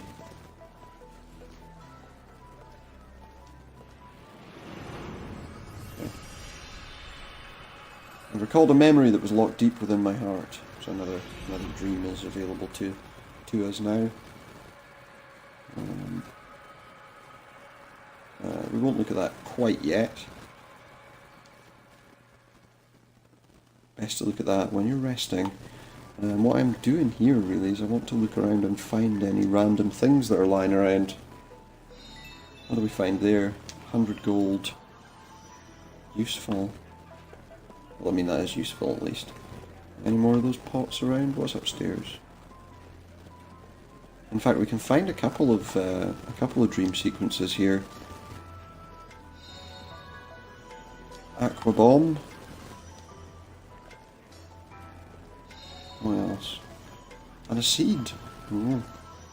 Yeah, so approaching that soldier gave us a new dream, but we can actually get another one if we leave and come back in a couple of times. We can actually pick up like 2 more dream sequences. Is it 2 or is it... Yeah, I think there's 2 more dream sequences we can pick up. Simply by going in and out here a couple of times. We approach these people. He used to work as a jail warden. Strange to see the prisoners start riots over and over again. Just extended their sentences. He doesn't know why they kept on acting that way. Well, presumably they felt happier being in prison than anything else. So yeah, so we got another dream sequence. A dream's been revealed, but we will not do that yet, as I say. That's called In the Mind of a Captive. So we can learn about prison life, perhaps. And yeah, if we go out and come back in one more time,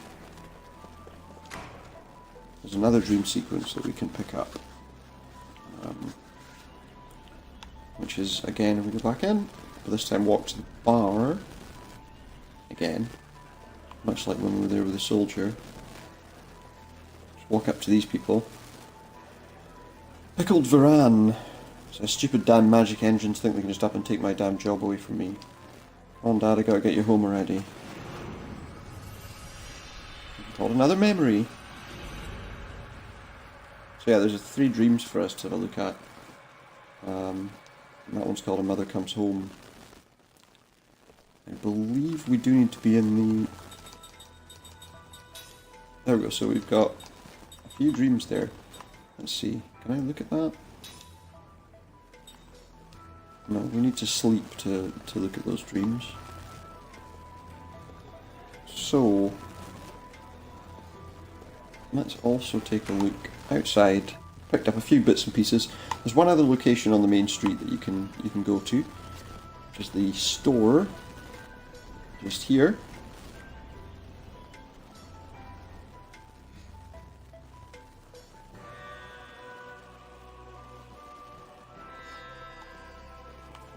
The store, we've got this. The owner's away, so they can't shop. So why is he even here? He's just guarding the store to make sure nothing gets stolen. Do they not have locks in this place, no? They don't have locks on the doors. So I'll tell you what we're going to do is, I think... You heard about this connection of mine and the council. Told me Councilman Gagora has been confined to his private estate. Could it be true? Yes, it could. But we're going to go here. And we're going to try and go... We're going to have a look at these 3 dreams that we just unlocked. If we can. Do I read you through them again?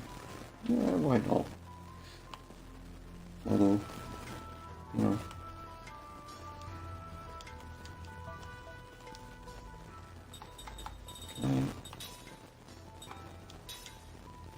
No, I need to actually go down, I think, and speak to the owner,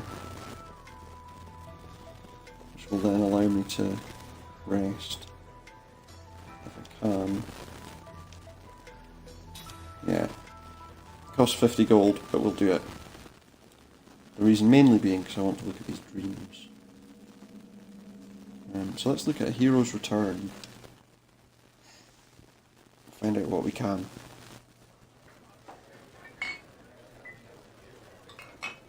Alone in a crowd of rugged men, nursing his drink in the far corner of the old post town's only tavern, Kaim. A single man strides in through the tavern door, massively built. He wears the garb of warrior. His soiled uniform bespeaks a long journey.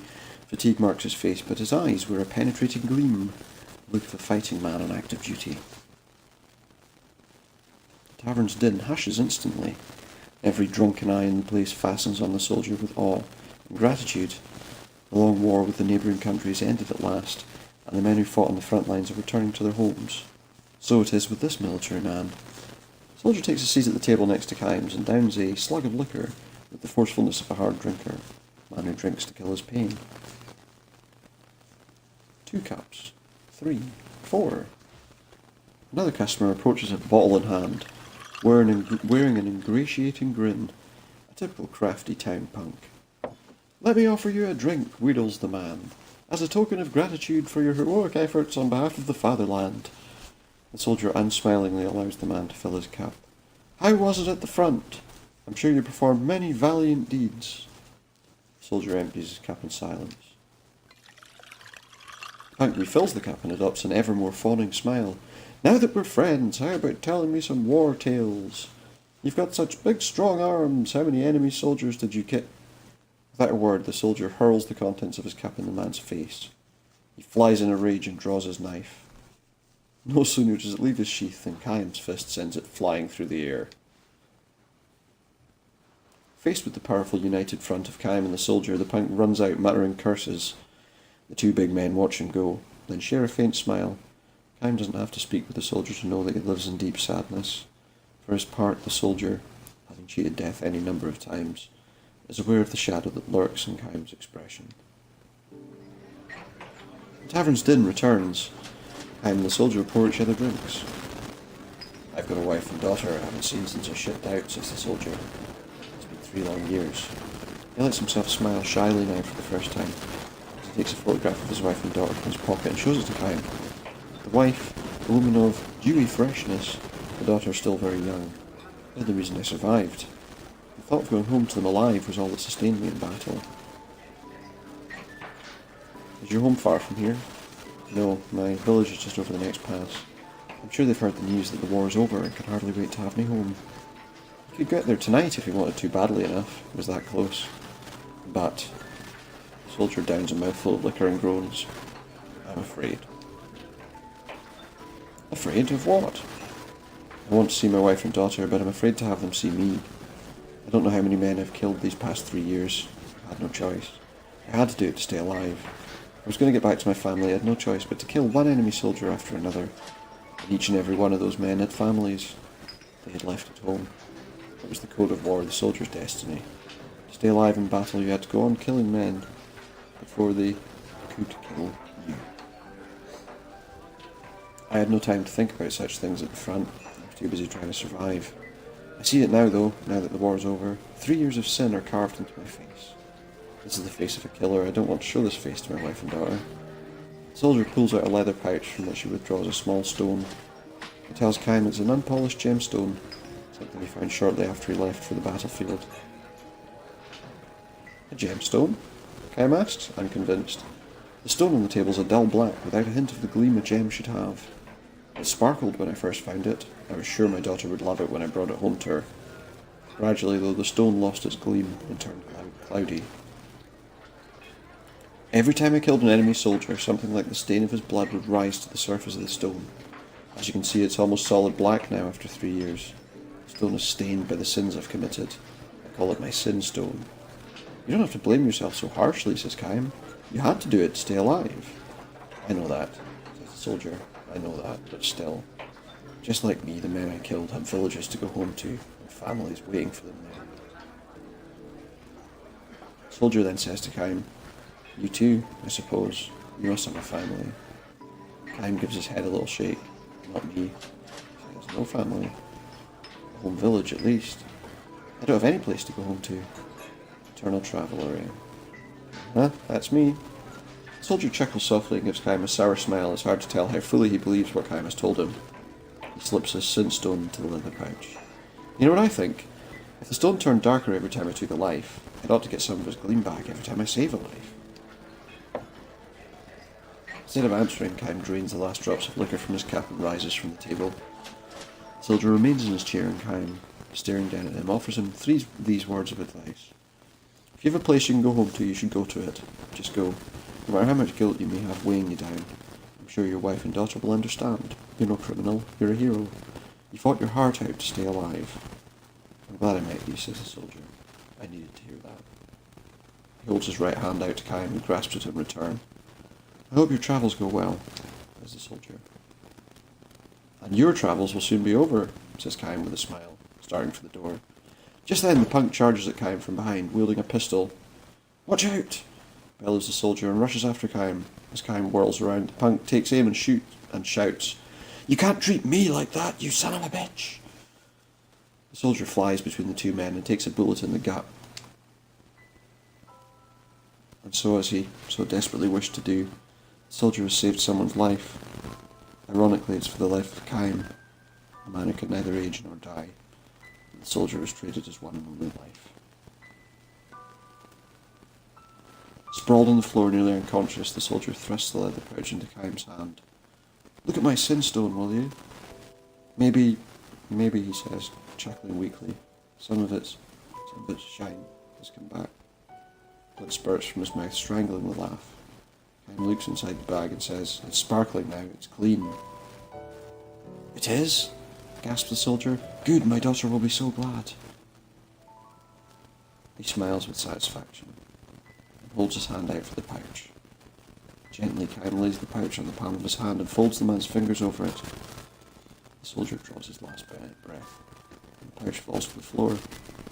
The dead man's face was a peaceful expression. The stone, however, the man's sin stone, which is rolled from the open pouch, is as black as ever. The end. Some interesting, if slightly depressing, stories. So let's look at the rest. In the Mind of a Captive. I don't know if this makes for very interesting viewing, but I'll read it through anyway.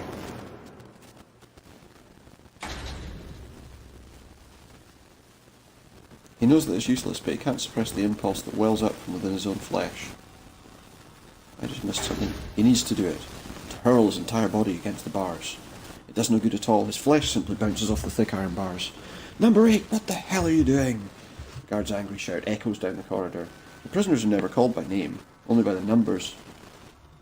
Kaim's number 8. Kaim says nothing. Instead, he slams his sole shoulder against the bars. The massive bars of iron never budge. All they do is leave a dull, heavy ache in Kaim's superbly conditioned muscles and bones. Now, instead of shouting again, the guard blows his whistle, and the other guards come running from their station. Number 8, what's it going to take to make you understand? Do you want to be thrown into the punishment cell? Don't look at me like that. Start resisting and all it will get you is longer time in here. Sitting on the floor of his cell, legs splayed out, Kaim ignores the guard's shouts. He's been to the punishment room any number of times. He knows he's been branded a highly rebellious prisoner, but he can't help himself. Something's squirming deep down inside him, some hot thing trapped inside. The air is seething and writhing. Some war hero you turned out to be, says one guard. You can't do shit in here. What's the matter, soldier boy? Can't do anything without an enemy staring you in the face. The guard next to him taunts Kaim with laughter. Too bad for you, buddy. No enemies in here. Nobody from your side either. We've got you locked up all by yourself. After the guards leave, Kaim curls up on the floor, hugging his knees, eyes clamped tight. All by myself. The guard was right. I thought I was used to living alone in battle, on the boat. The loneliness here in prison is deeper than any life I've ever experienced. And far more frightening. Walls on 3 sides, and beyond the bars nothing but another wall, enclosing the narrow corridor. This dungeon was built so as to prevent prisoners from seeing each other, or even to sense each other's presence. The total lack of a change in the view paralyses the sense of time as well. Kaim has no idea how many days have passed since he was thrown in here. Time flows on, that much is certain, but with nowhere to go, it simply stagnates inside him. The true torture that prison inflicts on a man is neither to rob him of his freedom, nor to force him to experience loneliness. The real punishment is having to live where nothing ever moves in your field of view, and time never flows. The water in a river will never putrefy, but lock it in a jar and that's exactly what it will eventually do. The same's true here. Maybe parts of him deep down in his body and mind are already beginning to give off a rotten stench. Because he's aware of this, Kaim drags himself up from the floor again and slams himself into the bars over and over. There's not the remotest chance that doing so will break a bar, nor does he think he can manage to escape this way. Still, he does it repeatedly. He can't help himself, he has to do it again and again. In the instant before his body smashes into the bars, for that split second, a puff of wind strikes his cheek. The unmoving air moves, if only for that brief interval. The touch of the air is the one thing that gives Kaim a fragmentary hint of the flow of time. The guards come running, faces grim with anger. Now I can see human shapes where before there was only a wall. That alone is enough to lift my spirits. Don't these guards realise that? Alright, number 8's the punishment room for you. Let's see if 3 days in there will cool your head. Kaim's lips relax into a smile when he hears the order. Don't these guys get it? Now my scenery will change. Time will start flowing again. I'm thankful for that. Kaim laughs out loud. The guards tie his hands behind him, put chains on his ankles, and start for the punishment room. What the hell are you laughing at, number 8? Yeah, stop it. We'll punish you even more. But Kaim just keeps on laughing at the top of his lungs. If I fill my lungs with all new air, will the stench disappear? Or have my body and mind rotted so much already that I can't get rid of the stench so easily? How long will they keep me locked up in here? When can I get out of here? Will it be too late by then? When everything's rotted away, will it become less a him than an it? The way our troops count enemy corpses?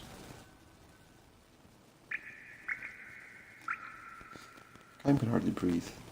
It's as if the air is being squeezed out of his chest, and the excruciating pain of it is drawing him back from the world of dream to reality.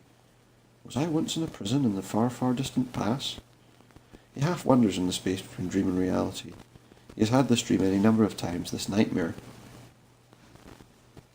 After waking he tries to recall it, but nothing stays in his memory. One thing's certain, however, the appearance of the jail and of the guards in the dream is always the same. Could this be something I've actually experienced? If so, when could it have been? There's no way for him to tell. Once he's fully awake, these questions he asked between dream and reality are themselves erased from his memory. He springs up with a scream, his breath laboured, the back of his hand wiping the streams of sweat from his brow, and all that's left is the shuddering terror. It's always like this. Now too, he mutters to himself, as he attempts to retrieve whatever memories left in a remote corner of his brain. What kind of past life could I have lived through? Now too.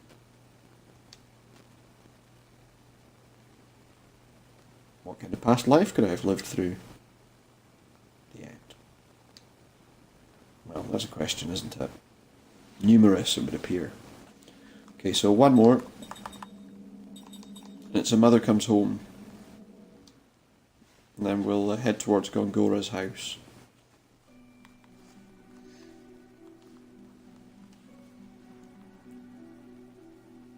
As we've already seen, a mother comes home. The boy's lost his smile, though he denies it. Don't be silly, Kaim. Look, I'm smiling, aren't I? He draws his cheeks back and lets his teeth show white against his brown skin. If this isn't a smile, what is? Kaim nods but says nothing. He pats the boy on the shoulder as if to say, sure. Come on, really look at me, I'm smiling, right? Right, you're smiling. Anyway, forget about me, hurry, let's go. The boy has a sweet, open nature. He made instant friends with Kaim while the other townspeople kept their distance from the strange traveller. Not that the boy chose the much older Kaim as a playmate.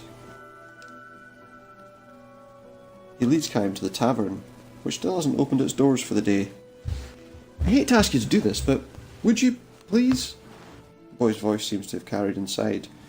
A man in the tavern peels off a drunken howl. He sounds especially bad today. Kaim fights back a sigh and enters the tavern. The man on the bar stool is the boy's father. Drunk again at midday. The boy's here to take him home. He looks at his father with sad eyes. Kaim puts his arm around the father's shoulder and discreetly moves the whiskey bottle away from him. Let's call it a day, he says. The man shoves Kaim's arm off and slumps down on the bar. I hate guys like you, he says. Yes, I know, says Kaim. It's time to go home though, you've had enough. You heard me, Kaim. Drifter. I hate you guys. I really, really, really hate you guys. I guess he really does. The father's always like this when he's drunk, hurling curses at all drifters, picking fights with any man dressed for the road, and finally slumping to the ground to sleep it off.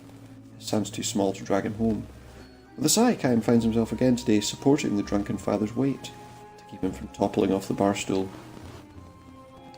The boy stares at his father, his eyes a jumble of sadness, anger and pity. When his eyes meet Kaim's, he shrugs as if to say, "Sorry to keep putting you through this." But Kaim's used to it. He's seen the father dead drunk almost every day for the past year, ever since the boy and his father were left to live alone. "Oh well," the boy says with a strained smile as if trying to resign himself to the situation. "Poor Papa. Poor me." Supporting the father's weight on his shoulder, Kaim gives the boy a smile and says, "Yes, but you don't go out and get drunk the way he does." "Ahem," the boy says, puffing his chest out. "Sometimes kids are tougher than grown-ups." Kaim broadens his smile to signal to him, "You're right." "Of course I'm right," the boy all but says with a smile he gives back. It's the only kind of smile the 10-year-old has managed to produce in the last year. So bitter it would numb your tongue if you could taste it.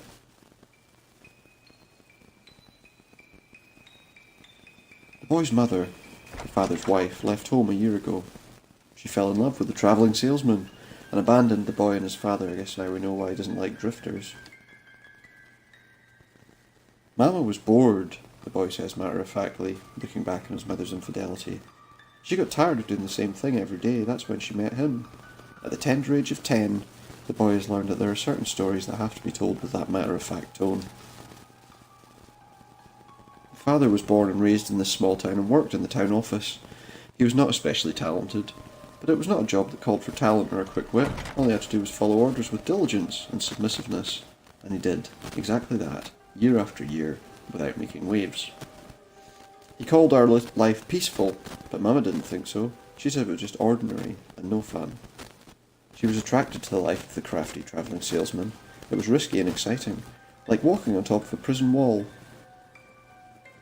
One misstep could end up inside. Papa told Mama that the man was deceiving her, that all he wanted was her money, but he couldn't get through to her. Mama couldn't even think about us back then. With utter detachment, as though holding it at arm's length, the boy reflects on the tragedy that struck his family. "I've heard the saying, love is blind. It really is," he says with a shrug, and a sardonic laugh like a full-fledged adult. Kaim says nothing. "Children should act their age," is another saying, but probably not one that could be spoken with a great deal of meaning to a boy who had lost his mother's love. And even if Kaim presumed to admonish him, the boy would likely pass it off with a strained smile and say, "Sometimes kids are tougher than grown-ups." The boy's father, however, shows his displeasure when his son uses grown-up expressions. "The little twerp's lost all his boyishness. He despises me now. He thinks I'm pitiful. Deep down he's laughing at me for letting my wife be taken by another man. Damn him." It bothers him especially when he's drunk. His annoyance far outweighs his fatherly love for his son. Sometimes he even slaps the boy across the face, or tries to. When he's drunk, the boy can easily dodge his slaps, and he ends up sprawled on the floor. Even as he's drowning in a sea of liquor, he can sometimes turn unexpectedly serious and start asking questions. "Say, Kaim, you've been travelling for a long time, right?" "Huh? Do you enjoy it all that much, going to strange towns? Meeting strangers can't be all that. Is it so wonderful that you'd be willing to abandon the life you're living now for it?" He asks the same thing over and over. Kaim's answer is always the same. Sometimes it's enjoyable, and sometimes it's not. He doesn't know what else to say. "You know, Kaim, I've never set foot outside this town. Same with my father, and my grandfather, and my great-grandfather, and the one before him. We've always been born here and died here. My wife's family too. They've had roots in this town for generations. So why does she do it? Why does she leave? What does she need so badly that she had to leave me and her own son?" Kaim merely smiles without answering. The answer to such a question cannot be conveyed in words, try though he might to explain it. The reason certain people are drawn irresistibly to the road can never be understood by people who don't have that impulse. The father's simply one of those people who can never understand. Failing to elicit a reply from Kaim, the father sinks again into the sea of drunkenness. "I'm scared, Kaim," he says. "My son might do it too. He might go away and leave me here someday. When I hear him talking like a grown-up, I get so scared I can't stand it." The boy's mother eventually comes back. The travelling salesman cheated her out of every last bit of her savings, and the moment she was no longer of any use to him, he left her, physically and mentally broken. She's only one place to return to, the home she abandoned. First she writes a letter from the neighbouring town. When her husband reads it again and again through drink-clouded eyes, he laughs derisively. "Serves her right, the miserable witch."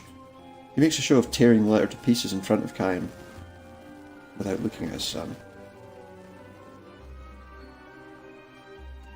Kaim tells the boy everything and asks him, "What do you want to do? Whatever you decide, I'll help you make it happen." "Whatever I decide?" the boy asks in return, with his usual detached smile. "If you want to leave this town, I'll let you have enough money to help you get by for a while," Kaim says. "I can do that much." He's utterly serious. The father has no intention of forgiving his wife. He'll almost certainly turn her away if she shows up, and probably with a proud, vindictive smile on his face. Kaim knows, however, that if the mother loses her home and leaves this town once and for all, the father will go back to drinking every day, cursing his wife's infidelity, bemoaning his own fate, taking out his anger on strangers, and constantly revealing the worst side of himself to his son. Kaim's long life on the road has taught him this. Constant travel means meeting many different people, and the boy's father's undoubtedly one of the weakest Kaim has ever met. "You could join your mother and go to another town. Or if you wanted to go somewhere by yourself, I could find you work." Either would be better, Kaim believes, than for the boy to continue living alone like this with his father. The boy, however, seemingly intrigued, looks straight at Kaim, revealing his white teeth. "You've been travelling a long time, haven't you, Kaim?" "Uh-huh. Always alone? Sometimes alone, sometimes not." The boy gives a little nod and with the sad smile of a grown-up says, "You really don't get it, do you?" "What's that?" "All this travelling, you still don't understand the most important thing." His sad smile takes on its usual bitter edge. Kaim finally learns that the boy is talking about 3 days later. A tired-looking woman in tattered clothes drags herself from the highway into the marketplace. The townsfolk back away from her, staring, leaving her in the centre of a broad empty circle. The boy's mother's come back. The boy breaks his way through the crowd and enters the circle. The mother sees her son, and her travel-withered cheeks break into a smile. The boy takes one step, and another step, towards his emaciated, smiling mother. He's hesitant at first, but from the third step he's running, and he throws his arms around her. He's crying. He's smiling. For the first time that Kaim has seen, he wears the unclouded smile of a child. "I'm sorry, I'm so sorry. Please forgive me," his mother begs in tears. She clasps his head to her bosom and says, smiling through her tears, "You've gotten so big." Then she adds, "I won't leave you again. I'll stay here forever." A stir goes through the crowd. It comes from the direction of the tavern. Now the father breaks through the wall of people and enters the circle. He's drunk. Stumbling, he edges toward his wife and son. He glares at his wife. The boy stands between them, guarding his mother. "Papa, stop it," he yells. "Mama's back, that's enough, isn't it? Forgive her, Papa, please." His voice is choked with tears. The father says nothing in reply. Glaring at the two of them, he collapses to his knees, his arms open wide. He enfolds both his wife and son. The shattered family is one again. "Papa, please don't hold us so tight, it hurts." The boy's crying and smiling. The mother can only sob. The father weeps in his rage. Witnessing the scene from the back of the crowd, Kaim turns on his heels. "Are you really leaving?" the boy asks again and again as he accompanies Kaim to the edge of town. I want to get across the ocean before winter sets in." "Papa's already missing you. He says he thought you two could finally become drinking buddies from now on. You can drink with him when you grow up." "When I grow up, huh?" The boy cocks his head a little embarrassed, then he mutters, "Wonder if I'll still be living in this town then." No one knows that, of course. Maybe some years from now the father will spend his days drunk again, because his son has left his hometown and family. And yet Kaim recalls something he forgot to say to the boy's weak father. We call it a journey because we have a place to come home to. No matter how many detours or mistakes a person might make, as long as he has a place to come home to, a person can always start again. "I don't get it," says the boy. Kaim remembers something else. "Smile for me," he says one last time, placing a hand on the boy's shoulder. "Like this?" He reveals his white teeth and his cheeks wrinkle up. It's a good smile. He's finally managed to retrieve the smile of a young boy. "Now your turn, Kaim." Sure." The boy studies Kaim's smile, as if assigning it a grade. Maybe a little sad, he says. That he's joking makes his words hit home all the more. The boy smiles again, as if providing a model for Kaim. "Okay then," he says with a wave of the hand. "I'm going shopping with Papa and Mama today. Kaim smiles back and walks away. Then he hears the boy calling his name one last time. Even if we're saying goodbye, I'm not going to cry, Kaim. Sometimes kids are tougher than grown-ups. Kaim does not look back. His only reply a wave of the hand. The boy's expression would probably change if their eyes met. It's nice to play it strong to the end. The heroes don't look back. Kaim walks on. After a brief respite, his journey with no place to go home to starts again. A journey with no place to go home to. The poets call that wandering. The end. Okay. So we've read through quite a few of those dreams. We can awaken now. And head up towards Gongora's house. We'll probably go to Gongora's mansion, see all about that, and then we'll finish up afterward. Progress a little bit of the main storyline rather than the backstory.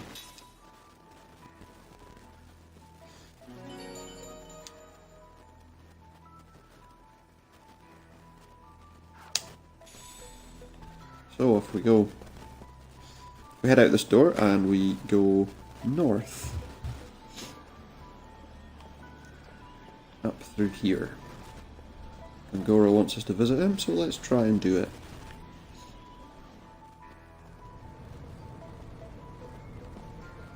There's a poster there we can examine. We get 100 gold for that. See if we can find any more items of use to us. There's another poster there.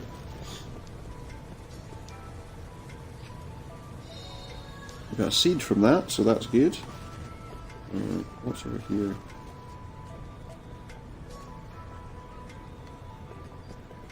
Oh, what's happening here? A family.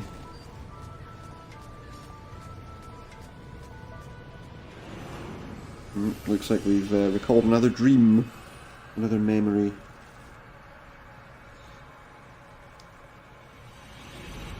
But we're not going to look at that one just now. We've looked through enough of the dreams at the moment. White Flowers is the name of the new dream. And there's also somebody nearby.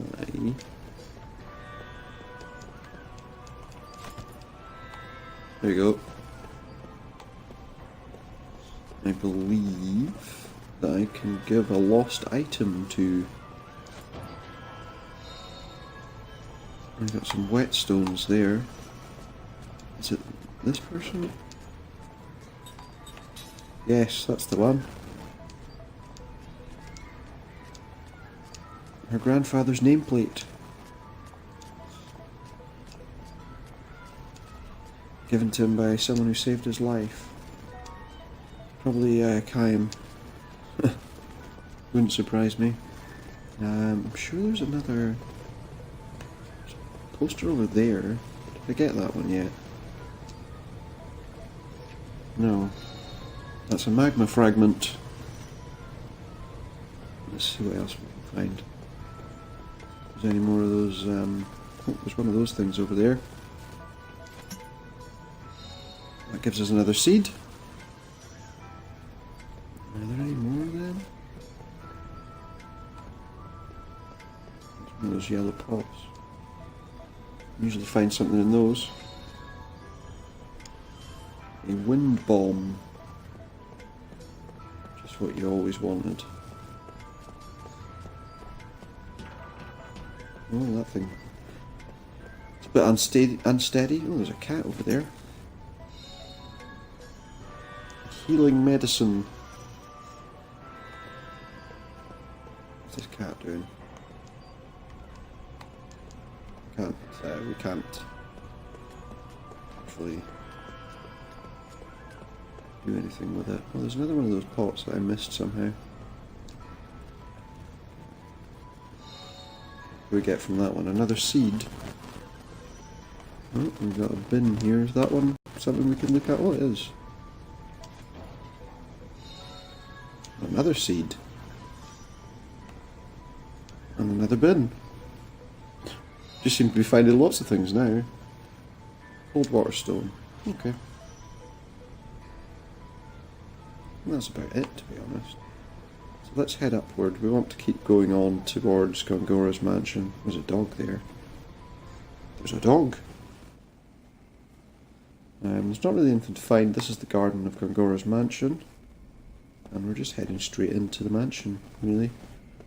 There's nothing to really look at in that area. As you can see, it's pretty barren of items to look at. We've got a couple of guards there.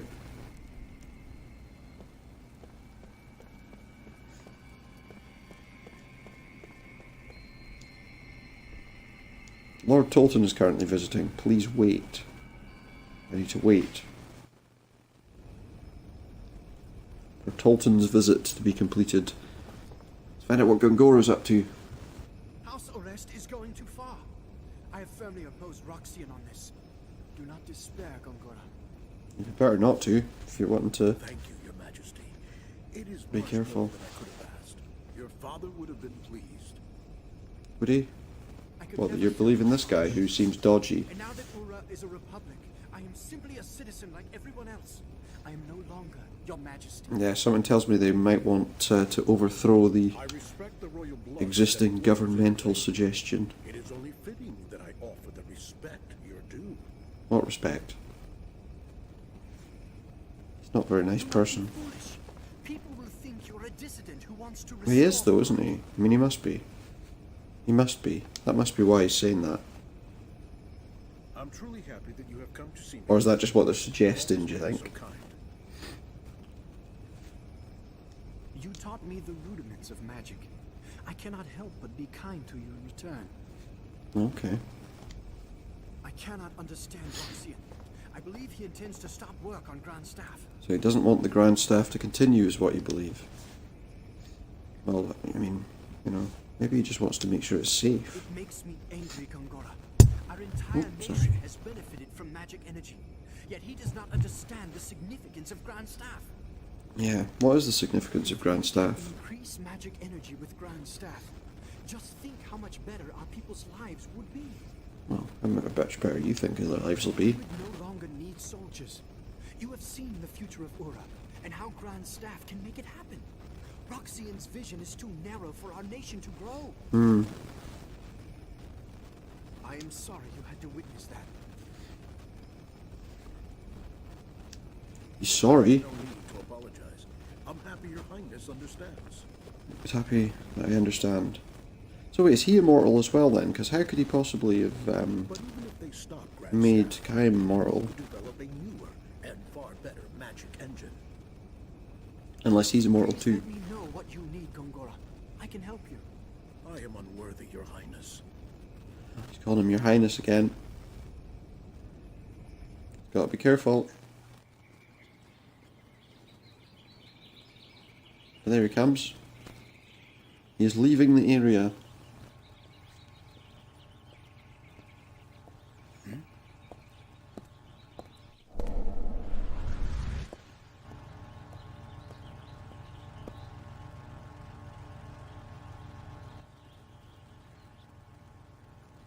Some weird looking guard there. And Tolton getting into his vehicle. Please, go in. Please go in. Alright, I will do that. It's an interesting suit of armour you're wearing there, buddy. So that's an interesting little side story that's going on with that. Oh, one sec. Ow. So let's go this way, I believe. Good guy there. You find Lord Gongora in his study as always. Is that right? What's this? Okay, we can't get past that. Some sort of pipe. Okay. Let's go through here then. See what we can see. Oh, what's this place?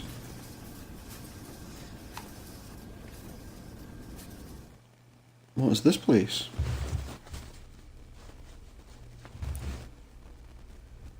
That woman. How could she be in Ura without me knowing? How could she? I don't know. Who are you talking about? A little scene. Okay, let's see what's around before we do anything else. Are there any items here worth... Oh wait, is that something behind that guy that I just didn't see for some reason? Nope. Got weird guy. They're all wearing that same armor. Is there anything in here? It's worth me spending my time looking for. Oh wait. Yeah, maybe this. Yeah. A seed. Is there anything else? Or is that it? Just take another quick run round the edge. Make sure we've not missed anything.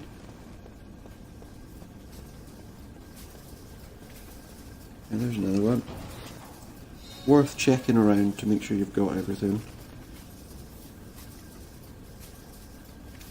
So before we have to go up on like an elevator there, and it takes us up to where Gongora is, but first of all I want to go through this door here.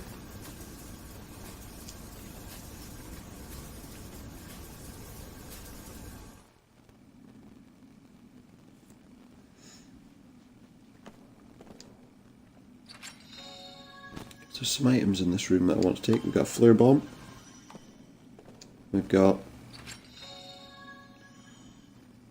a berserker necklace.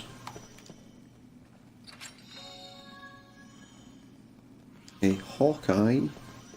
I believe there's something behind these chests. Behind these boxes, should I say. I believe. That'll let me go around behind all this. And yeah, there's a chest there, which we want. And we got 3 magma fragments. So now we'll go back. If I can get around there. Nothing else down here, no? No. So that's just the pipe that we were on the other side of before. So now that we've done that, we'll go back in here. We can go up in one of these elevators.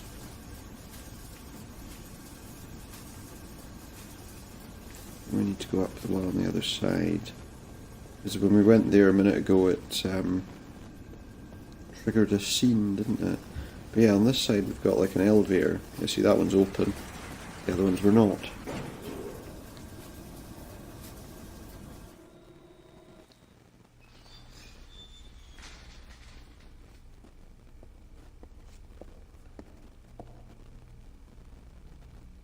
Here he is. Good. You're here. Gongora.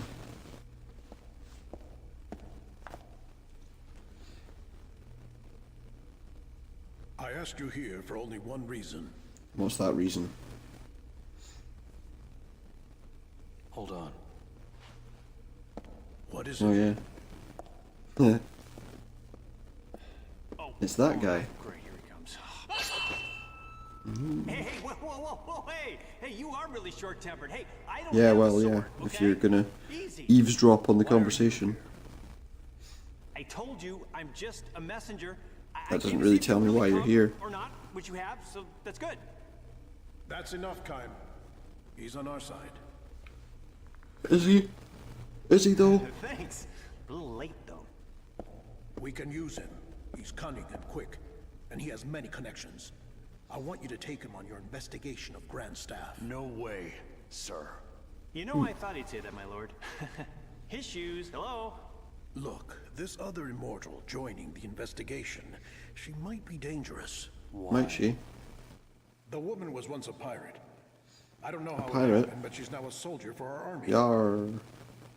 Well, the past is the past, and I know little else about her. Take Jansen with you. He can help keep her in check. Okay. Despite what else he may be, he has a healthy respect. Is that what you call it? I remember this guy. You know, I heard she was a looker, if you catch my... Yeah. I mean, you've seen her, right? That's what I remember about this guy. Okay, be that way. You guys are way too serious. Pirate. Mm-hmm. All right. Understood. He understands. All right, then. Yeah. I'll be there early. Oh, yeah, you can count on it. Will you? Remember, Kaim. Good. You're the only one I can trust. He's the only one he can trust. I can't leave here for a while. Yeah. Grand Staff is my life's work. So if something is wrong, I want you, with your immortal powers, to find out what it is. So what about this Jansen guy? He doesn't have immortal powers, does he? You'll be briefed later. You should go now. Yeah, off you go. I'll be right behind you. Will he? Do you think he will? I don't know. Oh, he's gonna be fun to work with. This is for your trouble. Wow, nice. You know, my lord, I've been thinking, working with this guy, it's like playing with fire. I mean, did you see his eyes? I mean, that's creepy. I got a bad feeling about this whole thing. I mean, this little guarantee is not gonna be enough, I'm afraid, to keep an eye on him. You're gonna have to give me a little bit more. You know what I'm saying? I think you need to be very careful there, pal. You're already under a magic contract. Don't get greedy. Yep. Be very careful. Whoa, hey, okay, that's some serious mojo. Easy, easy. Is your fee Yeah. still unsatisfactory? Okay, not funny. I think you'll be alright with it for now. I stick my neck out for this, okay? Did you not? Jeez, everyone's a pain in the ass.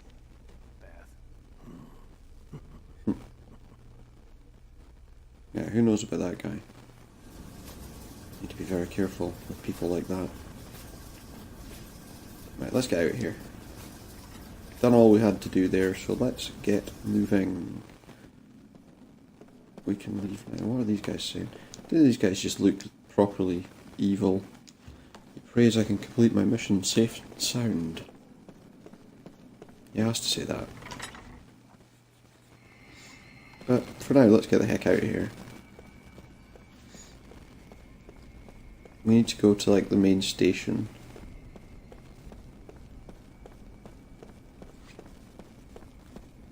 Basically, because we need to be ready to travel. We have to go back to the Great Gate.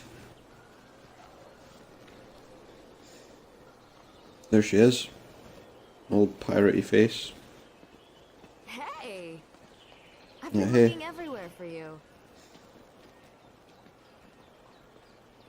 I heard about the Grand Staff So investigation. friendly. Looks like we both got the short end of the stick.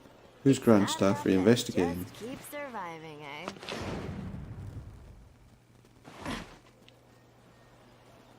There's always something. Always, yeah. So, what did you learn in the council? Not much that I can tell you. Really? Well, she's been forced to come with us, so how's it nothing to do with her?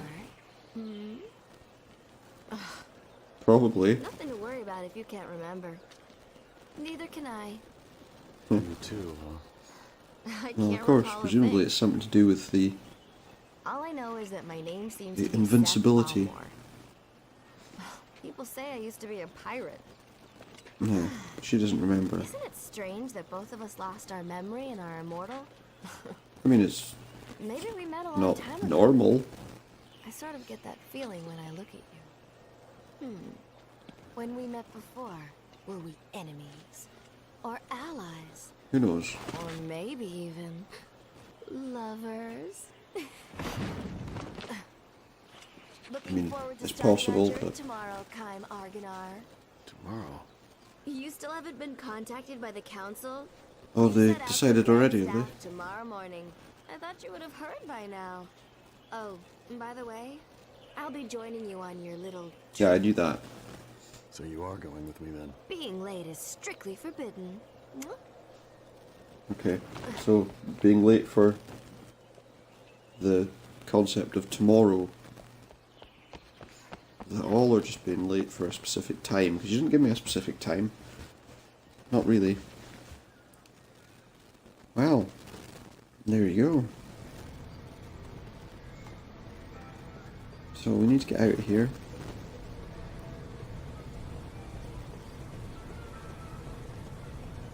We'll go down this way. Back towards the centre of the town. Towards the main street. But before we do that, we're going to go and save our game. And as I say, we'll probably make that the end for tonight, guys.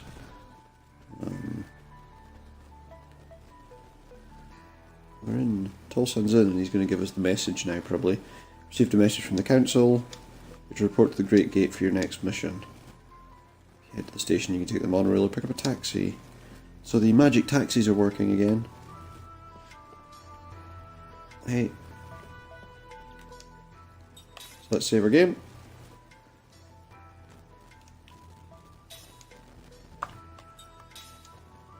And we're going to make that the end of the stream for tonight, guys. Thank you very much for tuning in. If you want to keep an eye on when I'm going live again, just head over to my Twitter page. It's twitter.com/supernautus. There you'll see notifications of when I am going live. If you're too late to watch the stream live, you can always head over to my YouTube channel. That is Supernautus Streams. If you're watching me on YouTube, feel free to add a follow, subscription, and hit the bell for notifications if you like too. That would be great, and also spread the word among your friends. Thank you very much for tuning in, guys, and I will catch you all again next time. Whether that's a stream or a recorded video, we'll see. For now, good night. Until next time.